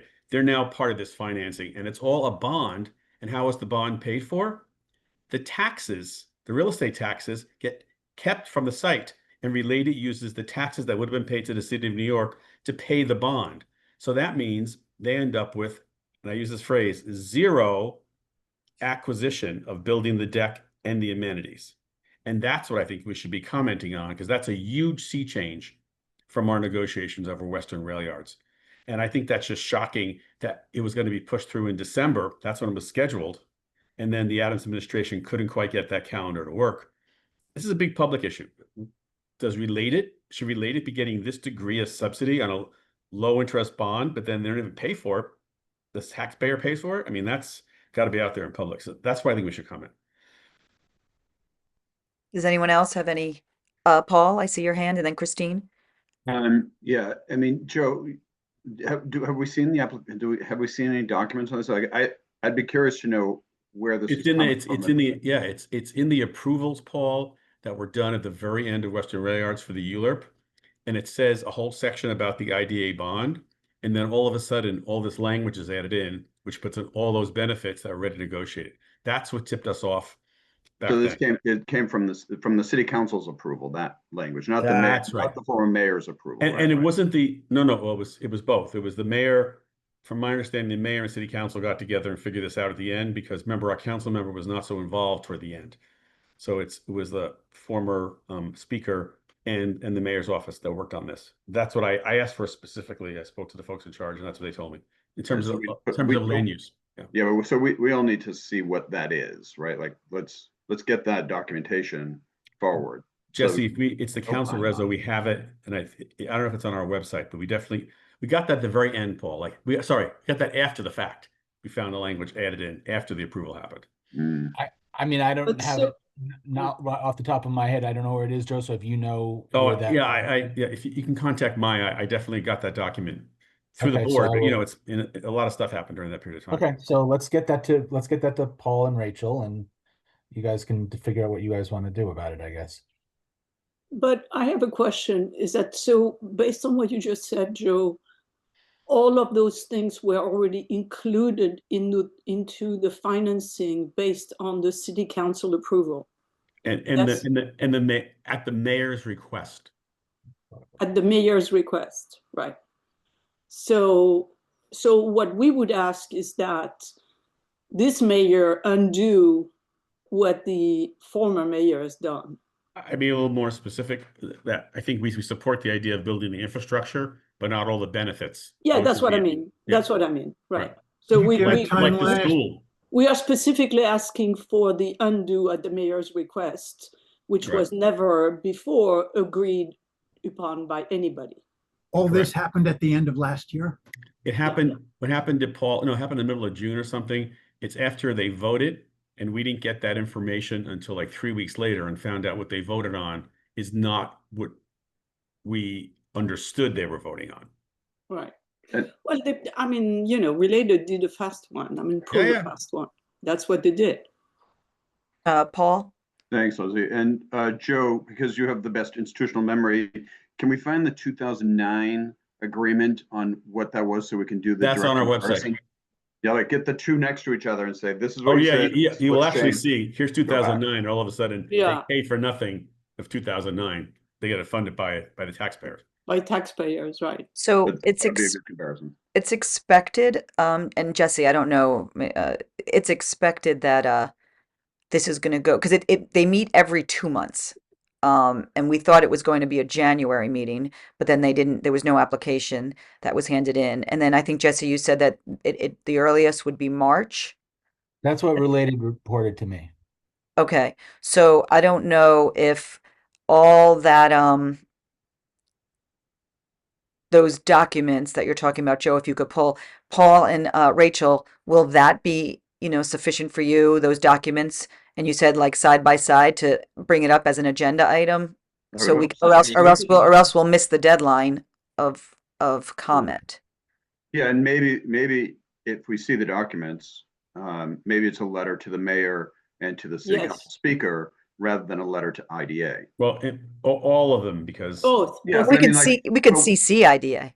Yeah, but we don't have to necessarily have to worry about when this goes to IDA, because it could also go in May, right? Like we could tackle this now and then send the letter to the mayor, the speaker, and to IDA so that when it does come forward, because you said it comes forward every 2 months.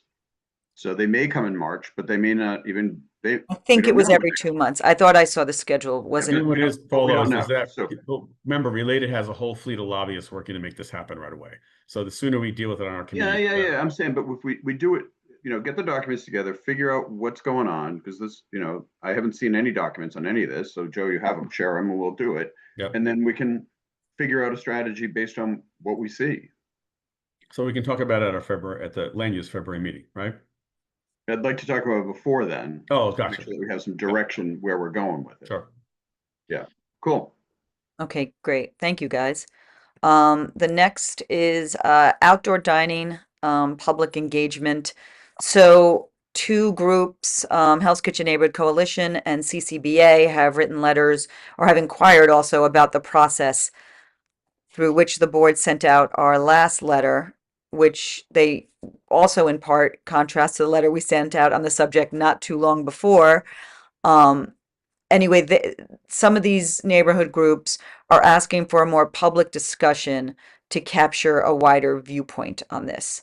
And I think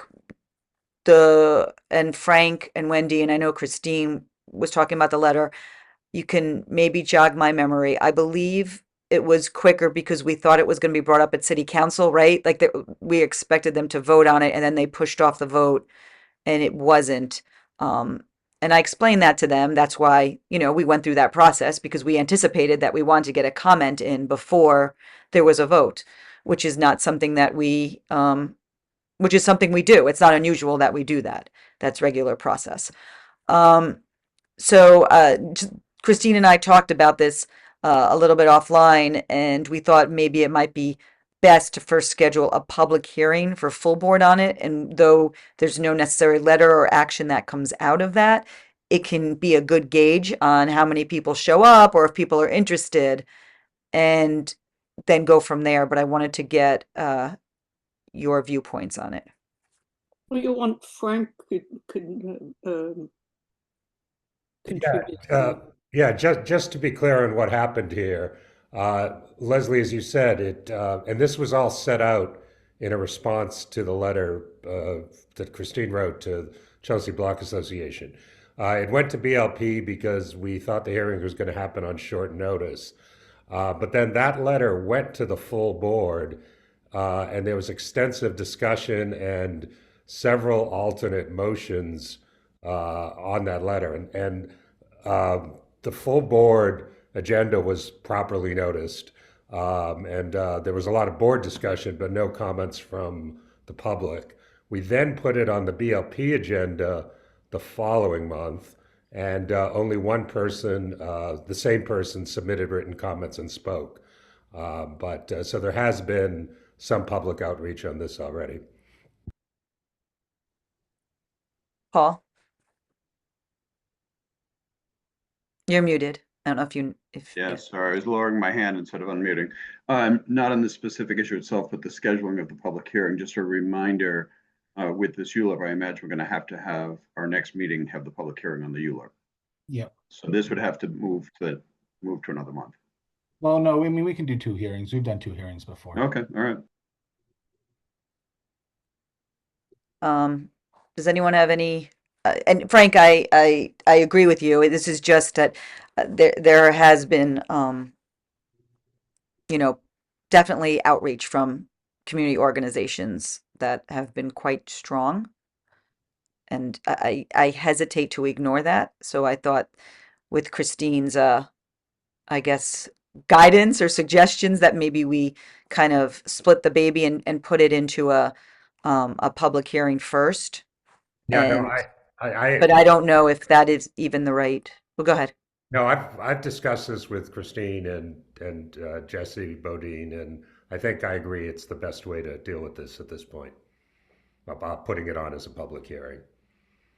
Okay, Joe? I mean, whatever we do is fine, but then in a public hearing, you don't get a discussion back and forth between members of the public and the committees. And because both HKNC, the Coalition of Health Kitchen Block Associations, and CCBA wrote this joint letter, I would just ask that there be a venue where there's a discussion that can happen and not just people testifying, because that's the issue. Like our normal stuff in committees, is there any problem on this going to as an agenda for transportation to have a conversation about it? Joe, I made the comment, the issues which are open are not transportation issues. They are all business license issues. Oh, do you mean the Yeah. roadway dining is not transportation, it's Right, business license. right.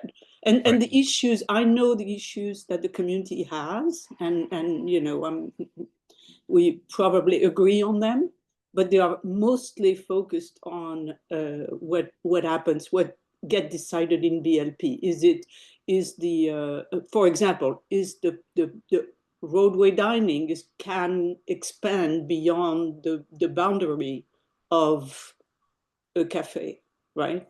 So these are things that are being discussed in the BLP. I'm just gonna ask the question, what's the best venue for people to come and speak to our board members to have a conversation about this? Because the desire is to change the position. What we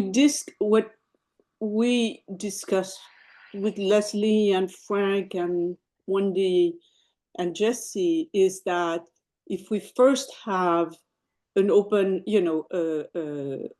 a hearing, that gives us the benefit of having a lot of outreach, right? Because it's a full board, everybody knows it, it's on the agenda, everybody can see it. right? So now you have a lot of people aware that there is a hearing, and the people can come. Then after that, we could schedule at land use at BLP. The problem with BLP is that it's very busy. I understand fully. That's why I'm asking how to make it And it work. so what you get when the last time Frank and Wendy did it, you know, nobody showed up. So Again, I think that may be an issue of outreach, right, and advertisement, but that's also the issue. What's the time frame? Because if city council is going to act on this and we take 2 months, then our position stays as is. And there's No, effect. we don't know. It has not been reintroduced yet. It has not. So I That's what I'm think trying we to are. understand. And we just to let people know, the organizations when they approached me, they asked for, or one or two members asked for, that we would hold a public forum on it, like actually set up a forum and have back and forth. And I thought that was a slightly excessive for the topic matter, considering that it could definitely and has lived in a committee. So, and I don't think Jesse has the bandwidth to organize a forum on that. Well, first of all, I just want to be responsive to the request, which is Yeah. one, that the response we got a letter, we responded to the letter, we got a response to that letter, continuing saying they want a hearing, right? And so I think a forum is something completely separate. A forum also does not give you the chance to talk to a committee, because Correct. forum doesn't give you that conversation. Nothing gets voted out of a forum. It's just a conversation. So I think, and I do think BLP has a very tough situation because they are the hardest working committee. I know a lot of people feel like everybody's committee is really hard working, but they literally have 15, 20 items on every month. You know, they're dealing with negotiations, block associations. So I think just to put it back on BLP, I think we're going to end up either in the same situation where no one shows up because they're not going to want to wade Sit through through the all whole of wade that. through the whole or thing. or we're going to end up where BLP then is going to be, you know, there till midnight, you know, hearing people. So I think the idea was the public hearing at the full board. It is optically the most biggest, you know, butts and seats moment we have. It gives everybody the chance. We take that information, and if there's something that we feel that we can, you guys, that can be formed to into a BLP conversation that would be helpful. I think that was the idea. If that's I really support the idea of this public hearing then, because as long as it has a way for that information to go somewhere. And not just, I think that's it. I think people were like, well, if we go to public hearing, we just comment, then it goes into the ether, because there's no letters that come out of that. But you know, that would be the second step. That would be the second, exactly, the second step. Maybe we have to announce that at a public hearing so people know what the process is and they feel like they're being listened to. Yeah. That's fine. Okay. You said it well. You know. And then after, listen, maybe no one comes to the public hearing, and then Frank and Wendy, you're off the hook, and then you don't have to, you know, deal with it again. So, okay, that sounds good. Jesse, is that good with you as far as we can just? Yeah, that's fine. Okay. I think, is that it for chair report? That was long. I'm sorry, guys. Okay, district office report, which is going to be a doozy. Yeah. Don't telegraph. Sorry.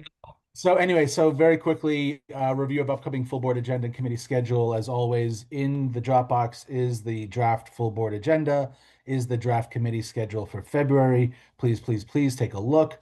Obviously, I think there might be some changes that we're already talking about tonight that might not be reflected on the full board agenda. So, but do take a look at your own committees to make sure that we have things accurate. And then obviously take a look at your other fellow committees to see what they're doing in case there's some sort of cross work that needs to be done, cross committee work that needs to be done. Office space. Oh, I'm sorry. For the committee for the month of February, everybody's meeting at their normal time except for Chelsea Land Use because of President's Day. We're meeting on Tuesday, the 17th. But everybody else, all other committees are meeting at the regular time. Office space update. So I have some pictures because I think people wanted to see things, and I want to be responsive. So give me just one moment here. Okay. So I'm going to show you just to remind everybody where we're going, in case we've forgotten, because it has been a while. I'm sharing my screen. Tell me if it shows up. Do we see that? Yes. Okay, so this is 639th Avenue. It's between I believe 44th and 45th, or maybe it's 46th and 45th. I can't remember. 43rd and 44th. There we go, close enough. So it's what's the old known as the Film Center building. It's beautiful. Obviously, its big attraction is the landmarked interior lobby. It's to show you another picture. That's the elevator banks. It's gorgeous, 15. and so that's 16. our building on the outside. Now I'm going to show you our office on the inside.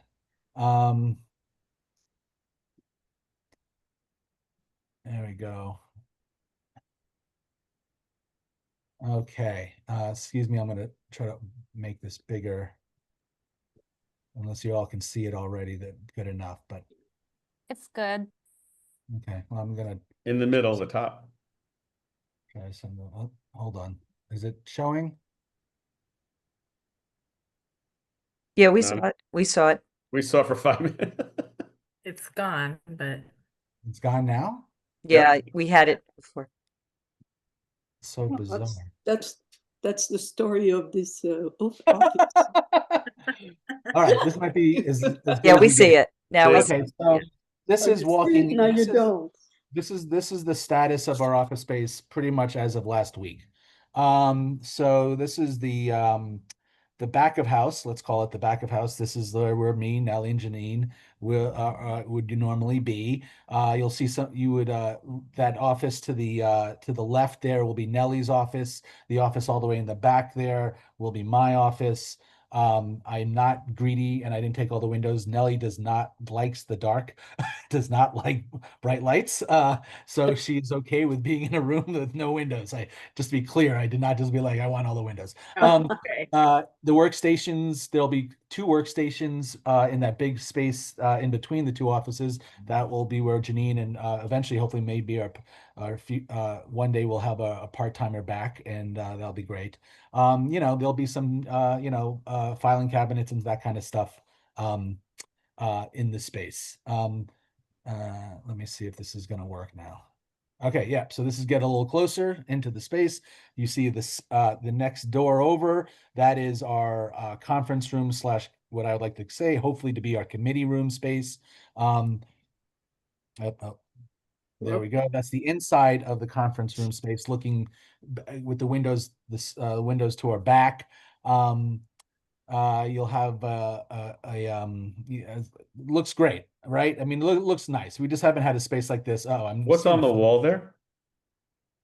That thing, so it's basically a very fancy looking framed cork board. I'm all about gonna take that off, I just to take it off now when we're not ready, they've just put it in. It was not my choice. I tried very hard to like get it removed, but the framing was already in by the time I saw it. So but anyway, so you see the plugs on the floor there. That's going to be plugged into the network and to the internet. So we'll have 2 different screens. We can have more, obviously. That is our our kitchen area basically, and that is good night, buddy. Love you. All right, I love you, bud. I'll see you in a little bit. That door to the right of the kitchen is the second entrance door. So there'll be, when we do hold meetings, committee meetings there, people can go straight through there. They do not have to go through. They don't have to go through the regular office to get there. That's another view of the conference room space from the kitchenette. There's also this sound attenuation panel on the left, which I did not want either, and I will deal with that. So we can hopefully put a screen there. That's a little closer. So that big. We always get columns, Jesse, wherever we are. I know. But I told you guys about this column a long time ago, and trust me, if I had the ability to, I would get rid of it. That big white wall between the big white section between the windows there will be a big gigantic screen, a smart screen with an owl bar. So it's not going to have the owls like sitting in the middle of the tables anymore. We could do that if we rather had that, but we're going to get a bar and we're going to get a large touchscreen thing, sort of similar to what was at Pier 57 kind of setup. And I think that's really it. I have one question, Jesse. Yeah. Can these pictures go on Instagram?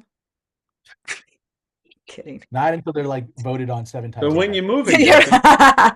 So that's the big question. When you move it, we're waiting. Obviously, the big thing that's missing from all of this space is furniture. So we're waiting on furniture that's supposed to be coming in this week and next. Obviously, weather permitting. And then there's as Joe knows and other people who've ever dealt with real estate is just the loads of sign off from interagency stuff. So we're waiting on all of that. So I'm really hoping, mid-February, something along those lines. And so the good news is the deal that we made with the landlord is that after they're supposed to have substantial completion done by the end of December, they obviously have not. And so we're not paying them. And so that's kind of the pressure for them to get all the final sign-offs. So that's that. But it could be March, right? Just to manage our expectations. I'm sorry, say again. To manage our expectations, it could be March, given there's multiple city agencies. I will be honest with you. I'll be honest with you. I mean, we were supposed to be, the original deadline was September of last year. So, October of last year. So, yes, the answer is yes. Unfortunately, I don't want it to be. And I'm meeting with them on a weekly basis to push and Jessica was still on. She could attest to that because she's been on some of those calls. I might need Leslie to be on some of those calls also. But yeah, but we're very close. Obviously you can see the space. It's sort of bitter. It's kind of tough to like keep on seeing this beautiful space and be like, great. It's like a fancy car in my driveway that I can't drive. Wonderful. It's like, but we'll get there. By hell or high water. Jesse, I have a question. It looks really good, but I have a question. How is the security in the building? Yeah, so it's going to be there's a lot. They've got those. If you've actually the picture show it. No, it didn't show the turnstiles. No, yeah, it does show it, but it's hard to see from the lobby photo. They've got those doors where we'll have pass keys. The staff will have pass keys. We'll have a certain number that we can probably give out. We're not probably. I mean, we could give it out to more people, but they do obviously cost something. Once we hit a certain number. But you can just show up with your ID and say, I'm going to the second floor, it's Community Board 4, and they just let you in. I mean, they'll give you a pass, you put it on the little fob thing, and then the doors open. So the entrance into the office will be actually a code. It'll be a code key system. Because we just discovered that's just the easiest and cheapest to have. So you will just have to remember the code. And we'll make it something easy. And so, but that's basically it. So that allows that we don't have to worry about copying keys, copying cards, someone losing it, blah blah blah. It's just good. Yeah. Excellent. Sounds good. Okay, that's that. So I've got to talk to you guys all. Some of you already know this, and some of you don't know this. So a few years ago, me and my wife have purchased my mom's house upstate, and so after a long time discussion, speaking about it with my wife and everything, we've just discovered basically we really like staying up there, and she has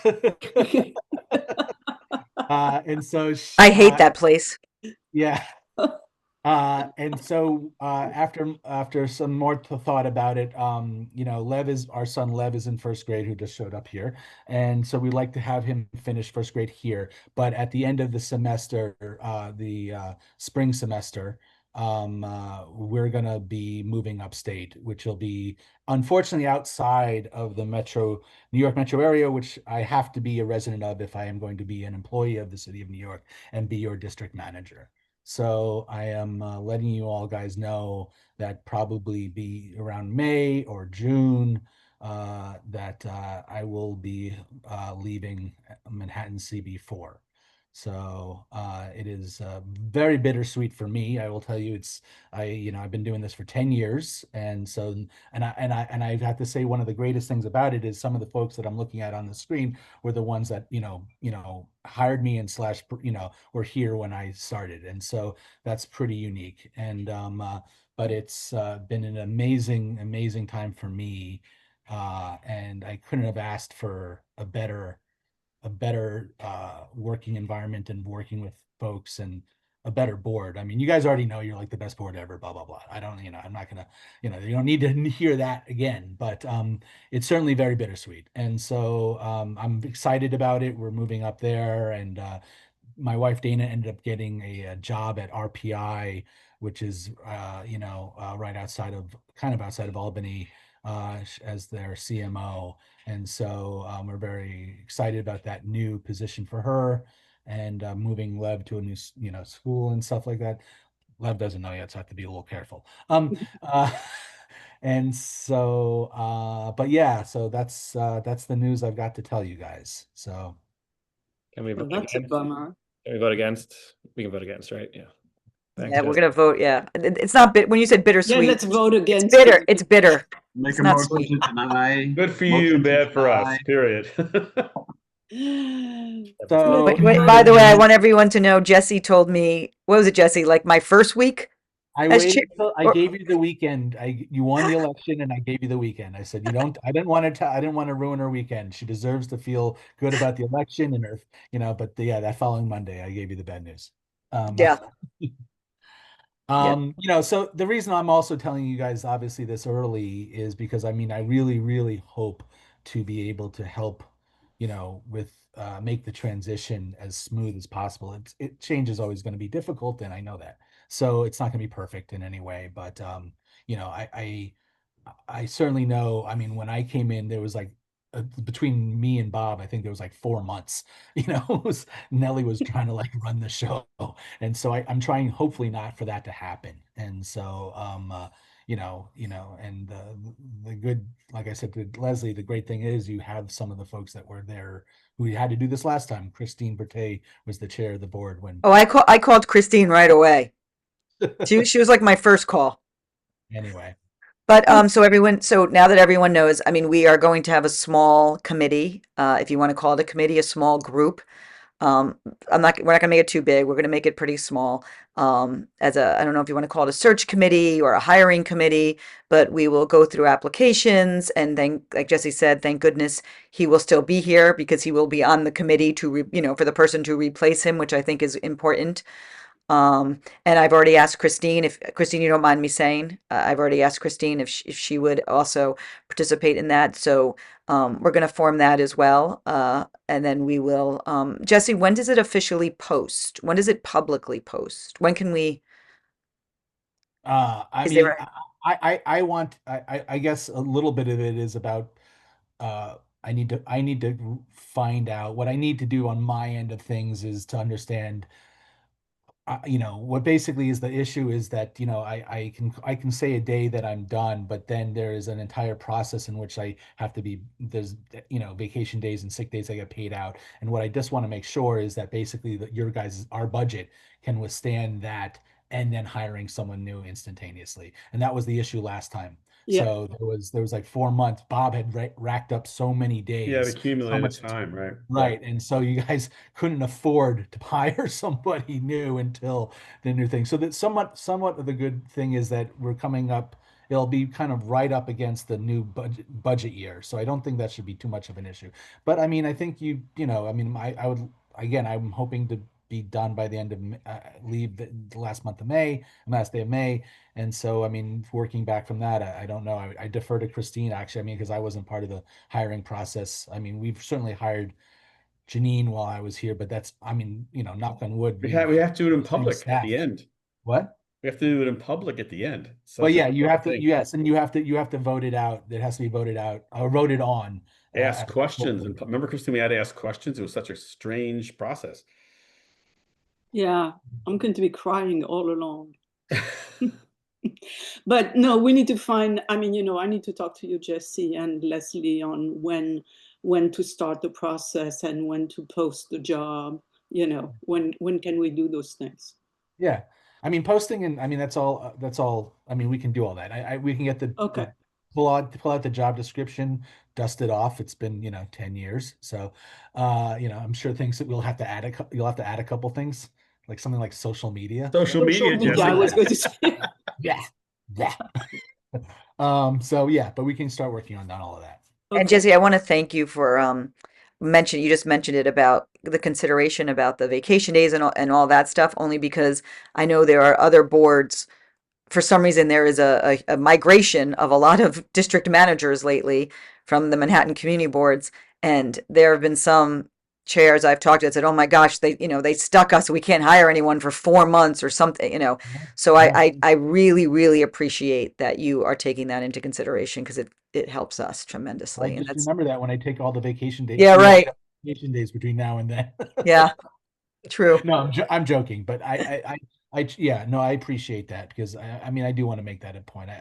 I know how rough it was for me when I came in, and there was just, you know, such a break between the, you know, Bob and myself, and so I would hope, you know, and CB8 somehow did it. I have to circle back with the old district manager CB8. They actually got it almost to overlap almost by a day. And so I want to try to figure that out. I hope that we can get to as close to that as possible. So it's helpful to you all. Well, thank you, Jesse. I have a feeling there's going to be a lot of flowers and fanfare as we move forward to that awful day. But And we're going to recruit J.D. Nolan to do another show about Oh, Jesse yeah. Bodine. How about that? yeah, Right. we said he had to do one last show. Bodine show. Yep. Somehow I'm still gonna have to sing that song. Yes, you are. So why don't we move on to old new business? Is there any old new business? Rachel. Yes, I am mindful of the time, so I'll try to keep it brief. So as a reminder, our MCB4 member-driven happy hour holiday New Year party is this Wednesday, 6 p.m. at R.A.D.A.R. So if you have an RSVP, that's okay. Bring your sub, you can bring your plus ones, as long as you're willing to pick up the tab, because this is a member-driven event. And then similarly, so you've heard about the Homeless Outreach Population Estimate HOPE program, HOPE Count initiative. So that's officially canceled. It was supposed to be tomorrow night. So it's going to be next Tuesday. And we have a good group of us going from MCB4. And thank you, Jesse, for arranging the 61st Street location, making sure there are seats available. So to those who already signed up, great. To the rest of you, please consider joining next week. Hopefully the streets will be clearer. And the last item is I did want to actually wear my second vice chair hat for a bit and pick your all of your thoughts on next best steps on some of the initiatives I had in mind. So as you know, agency responses are probably coming soon to our last statement of district needs. So Jesse, your hand is raised. I wanted to make sure there.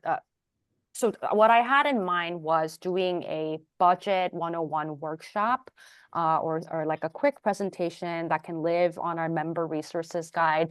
And I'm really hoping to cover 3 aspects of it before we really dive into the budgeting process this year.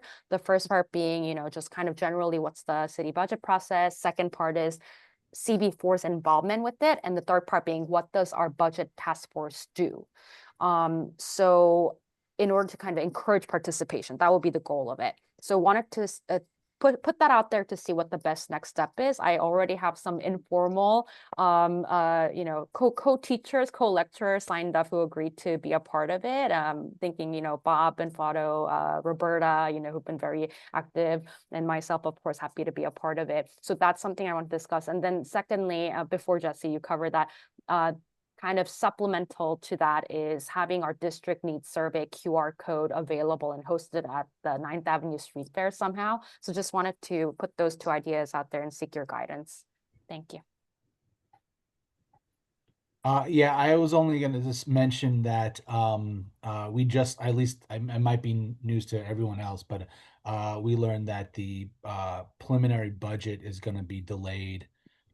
It's official. They made a legislative act, and they're going to delay the preliminary budget, I think, by 30 days or something like that. Which the only, I mean, that just pushes us back our response to the preliminary budget by 30 days. It doesn't really change anything we did, but what it does do, unfortunately, it sounds like the responses to our budget requests are going to be delayed as well, which is they usually all come out at once. And so I'm sort of, once I heard about the delay in the preliminary budget, I've been pushing hard to try to confirm. I don't know why the responses would need to be delayed. I'd really prefer to have them when they're supposed to come out, which is in about a month, and gives us some extra time to review them and actually have maybe more of a thorough response than we have, because we only got 30 days at the normal process. So I'll let you know, Rachel, what I hear back, but I've been pushing on Brad's office to hopefully get them to just release those responses early, or on time, let's call it that, and not wait for the delay. Yeah, that'd be great.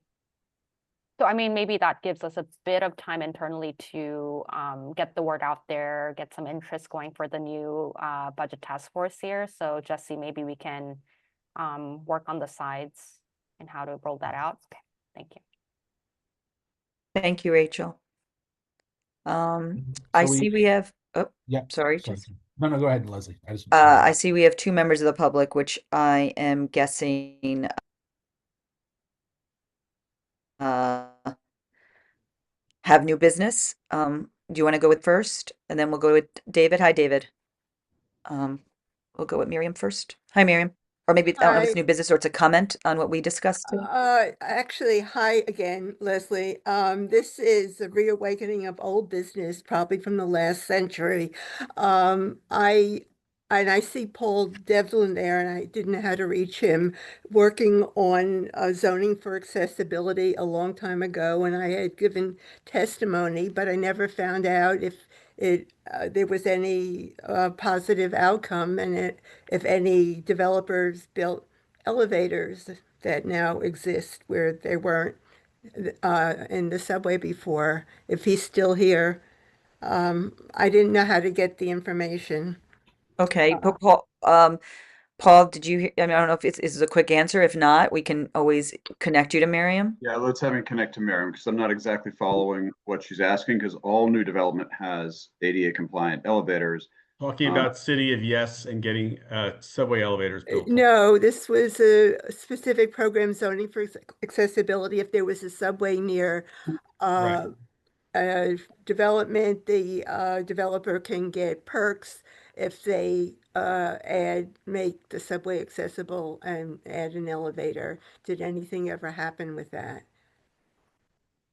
Were elevators ever? Maybe we can look into, I mean, if you want something in writing, Miriam, I think No, maybe we could.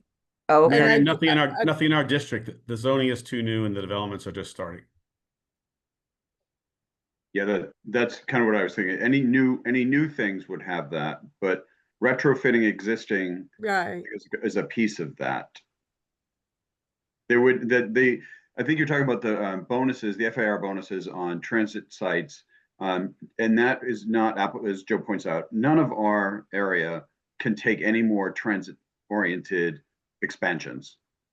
Maybe, but worth looking at MSMX. So, Miriam, why don't you and I connect and we can talk more about it? It's MSMX she's talking about, yeah. Yeah, maybe it's MSMX you're talking about. So let's connect. We'll talk about it. Thank you, Miriam. Appreciate it. Thanks, Miriam. I appreciate you bringing that up. But Thank how you, can we Miriam. connect? Miriam, we have your email. Okay. Is that okay? Is that okay if Jesse connects you and Paul Devlin on email together? That's good. Okay. Fine. Thank you, Miriam. David, I know you're here for new business. Right. And I'm sorry, do you mind, David, is it okay if I turn my camera off for 1 second, Jesse, while I attend to something real quick? Yeah. And then I'll be back. Okay. Sure. with a new mayor, typically a new landmarks commissioner is appointed. Doesn't always happen, or doesn't always happen immediately, but we can really expect it because Sarah Carroll, who was until August the landmarks chair, stepped down and has been replaced by an interim chair. So we can really expect Mamdani to appoint a new chair. Also, the mayor typically, the mayor appoints both the chair and the commissioners. The commissioners have 3-year terms. 3 of the existing commissioners are well beyond their 3-year terms, so Mamdani could be appointing new commissioners as well, rather. And the Landmarks Commission has given us a lot to complain about in recent years. They have been incredibly reluctant to designate new landmarks. It should never have taken 4 years for Colored School number 4 to have been designated a landmark. They turned down our request for evaluation of the Patty's Market Historic District and Hell's Kitchen. They never gave a determination in response to our 2013 request for evaluation of Bayview. And also a lot of their permits that they've issued have gone contrary to letters that we have written to them, to very damaging effect. And a lot of this is a widespread view among preservation groups in the city. A lot of them are sending letters to the mayor asking that he try to return the commission to its original course. And I don't know if the draft letter that I've done has been shared with you. It has. Are there any comments on it? Yes. Sorry. Okay, Jesse. Thank you. So sorry, everybody. I'm sorry that the hour is so late. Can I just set the stage on how this even got here and why we're here, Greg, if that's okay with you? So we didn't have quorum at CLU, and it wasn't just like a no problem with this letter. I raised an objection to it, which I'm going to repeat here, and that's how it's in front of you now. Again, I apologize that it's so late. I apologize, David, that you've been waiting this whole time and that you've taken the time to write this. And so, but I would appreciate the opportunity to speak on this since I've had now a few days to collect my thoughts on it, on why I oppose this letter. So I'll just speak now and just say, I want to be clear at the outset, historic preservation has value. Our city's landmark buildings and historic districts are what make New York so special, part of what makes New York so special. And Chelsea itself obviously has examples of that, are the General Theological Seminary. And the community board should continue to play an important role in identifying specific sites that are truly appropriate for landmark designation and advocating strongly for their preservation. But tonight, we are not voting on whether to preserve certain worthy sites in our district. We are voting on whether this community board should signal that preservation is our top priority at a moment of acute housing crisis.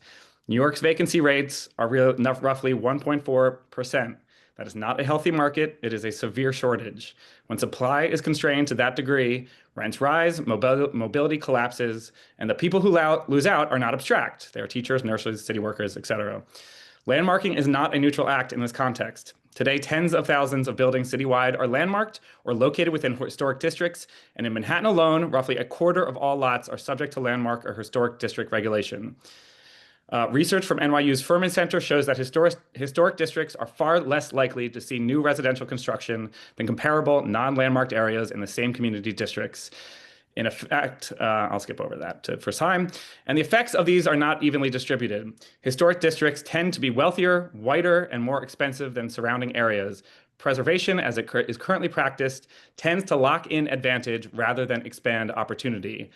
At a national level, housing scarcity has eroded people's ability to move toward opportunity. So my concern is not that preservation exists, is that with this letter, we are elevating it above all else.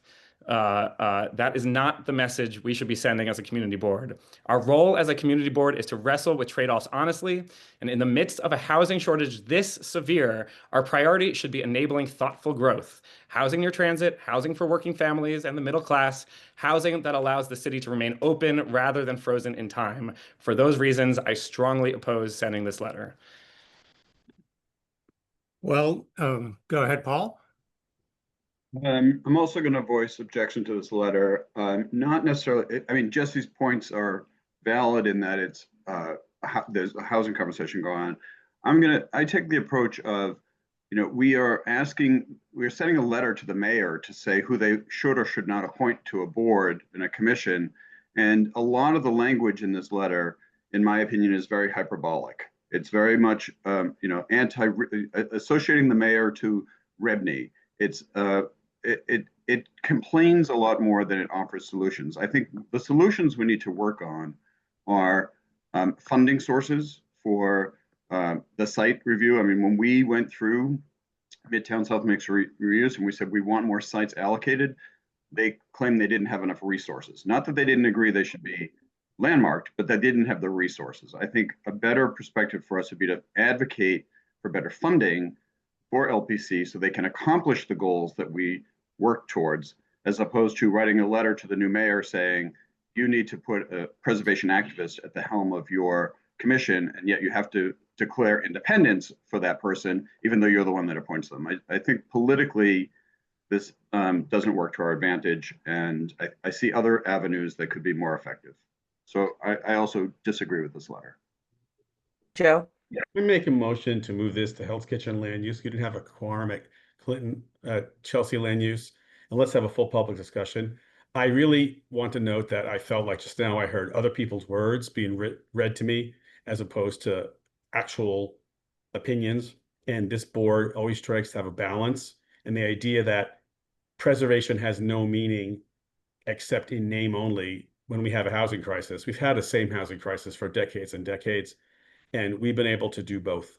So I would ask that if you can have a quorum at Chelsea land use, this goes to Clinton Health Kitchen land use, and we take some of the, I also know David well, he has a lot of hyperbolic language. We can take this, shape it better, and also get something across that says it is appropriate to have someone who's in favor of preservation, because I don't think it's either or ever in our city. It's somewhere in between.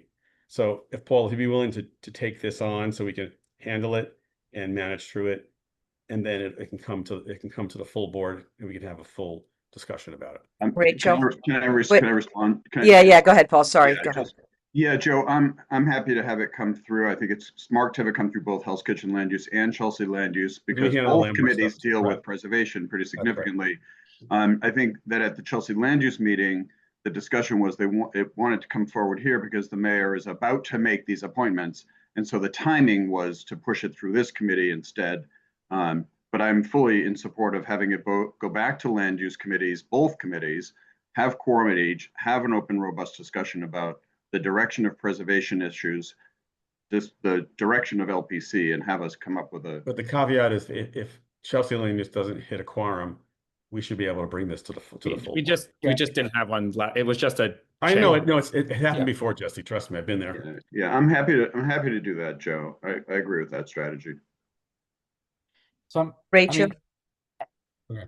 And more as a kind of taking a step back, in the housing committee meeting last time, there was a public member who suggested that we write a letter to the new mayor on about the Hudson Hotel. Remember what was it, right, Joe? And we're still gathering info on that hotel, but maybe as a point of consideration for all the committee co-chairs, to the extent that there are requests for, like public members or CB4 members asking to write a letter or communicate something to the new mayor about our priorities or your needs and like things like that. I think we should maybe think about all of those in total, so that the first communication that goes out of CB4 is a thoughtful one, a strategic one that reflects kind of our collective priorities. That was the idea, like balance it around so we talk more. Yeah. David? I would say in response to Jesse that, what you've argued are a lot of open New York talking points that are very simplistic. And there is a tendency to set up preservation and contextual zoning as the enemy of affordable housing. And that's not necessarily the case. One of the things we're complaining about in this letter is that the Landmarks Commission allowed 2 side-by-side row houses in the Chelsea Historic District to be altered beyond what historic preservation would ever ordinarily conscience. And that resulted in the loss of 18 apartments replaced by a single apartment. We have argued in the past for landmarking Bayview And yet we've supported an addition to that building that will accommodate lots of new housing. Even if the building was landmarked, that doesn't mean it's frozen. There are additions on top of landmarks approved all the time. If you look at the tunnel warehouse building, the terminal stores, it has a giant addition that we supported. It was just published in Architectural Record magazine. A lot of what landmarking does is it ensures that additions like that, or even new buildings in historic built districts, have the same excellence as the surrounding buildings. 2 landmarked side-by-side row houses on Lower Fifth Avenue were demolished. That's allowed if they're non-contributing buildings. They were replaced by a building many times larger that towers over historic context for a loss of neighborhood character that includes only the same amount of apartments, the same number of apartments that the row houses originally had. David, I And think this guess what? They're conversation, luxury housing. So this is a big conversation that we could have. yeah, I think this conversation will go to committee, which I Mhm. think maybe what you're saying is valid or not. You know what I mean? The committee can definitely hear it, or committees. I guess we'll hear it in this case if that's okay with the chairs. Yeah, Yes. I'd like to make a motion to move this discussion to the land use committees. To take action on it at the February meeting, right? February committee meetings. February committee committee yes, meetings. committee meeting, yes, of course. Yep, okay, Second. okay. Great. Do we have a vote on that, Jesse? Do we have to take a vote on that or no? And let's just, if someone, does anybody oppose this idea? It's nothing's coming forward. It's going back to No, committee. it's just going to committee. Yeah, It's just an agenda item. So, I mean, just to be clear, that we're going to take David's letter, which we understand will be reviewed and have additions, amendments to it. We'll send it back to CHKLU. We'll send it back to Clinton House Kitchen Land Use. There'll be a combination, some sort of combining at some point, and then we'll hopefully get something out. Yeah, in time for March full board. Right. Or March exec. Let's get it. Or March, or February exec even. Yes. I'm sorry. Yeah, I'm sorry. Yes, February exec. February exec. I apologize. The Yes. sooner. All right, David. So we have the letter, and I know the chairs will definitely kind of use it moving forward in their discussions. Jesse? I just want to say, because I don't want to engage in debate or prolong this any further, but I do just want to note a quick objection to being accused of taking notes or comments from Open New York. I assure you, these was well researched by the NYU Furman Center. That was my primary source, but that is it. Thank you. Thank you, Jesse. Okay, any new business? Any other new business? Oh, Marty, yes. I'm sorry, I can't find my raise hand function. And I just want to make a comment about the last exchange and then raise another issue. David was asked to write this letter when we didn't have quorum so that we could have this discussion. And I just want to say thank you for following through on that. Thank you, David. And thank you, Marty. The borough president, the council, our councilman, and Tony wrote a letter to Hudson River Park Trust asking them to have ice removed from their parking lot. It struck me that at a minimum, what we could do is write a letter to those 3 political folks and say thank you.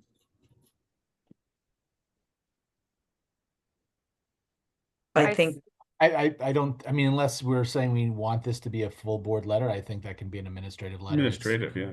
Yeah, I mean, we're not taking a stand, we're thanking them for their action, but it's up to y'all.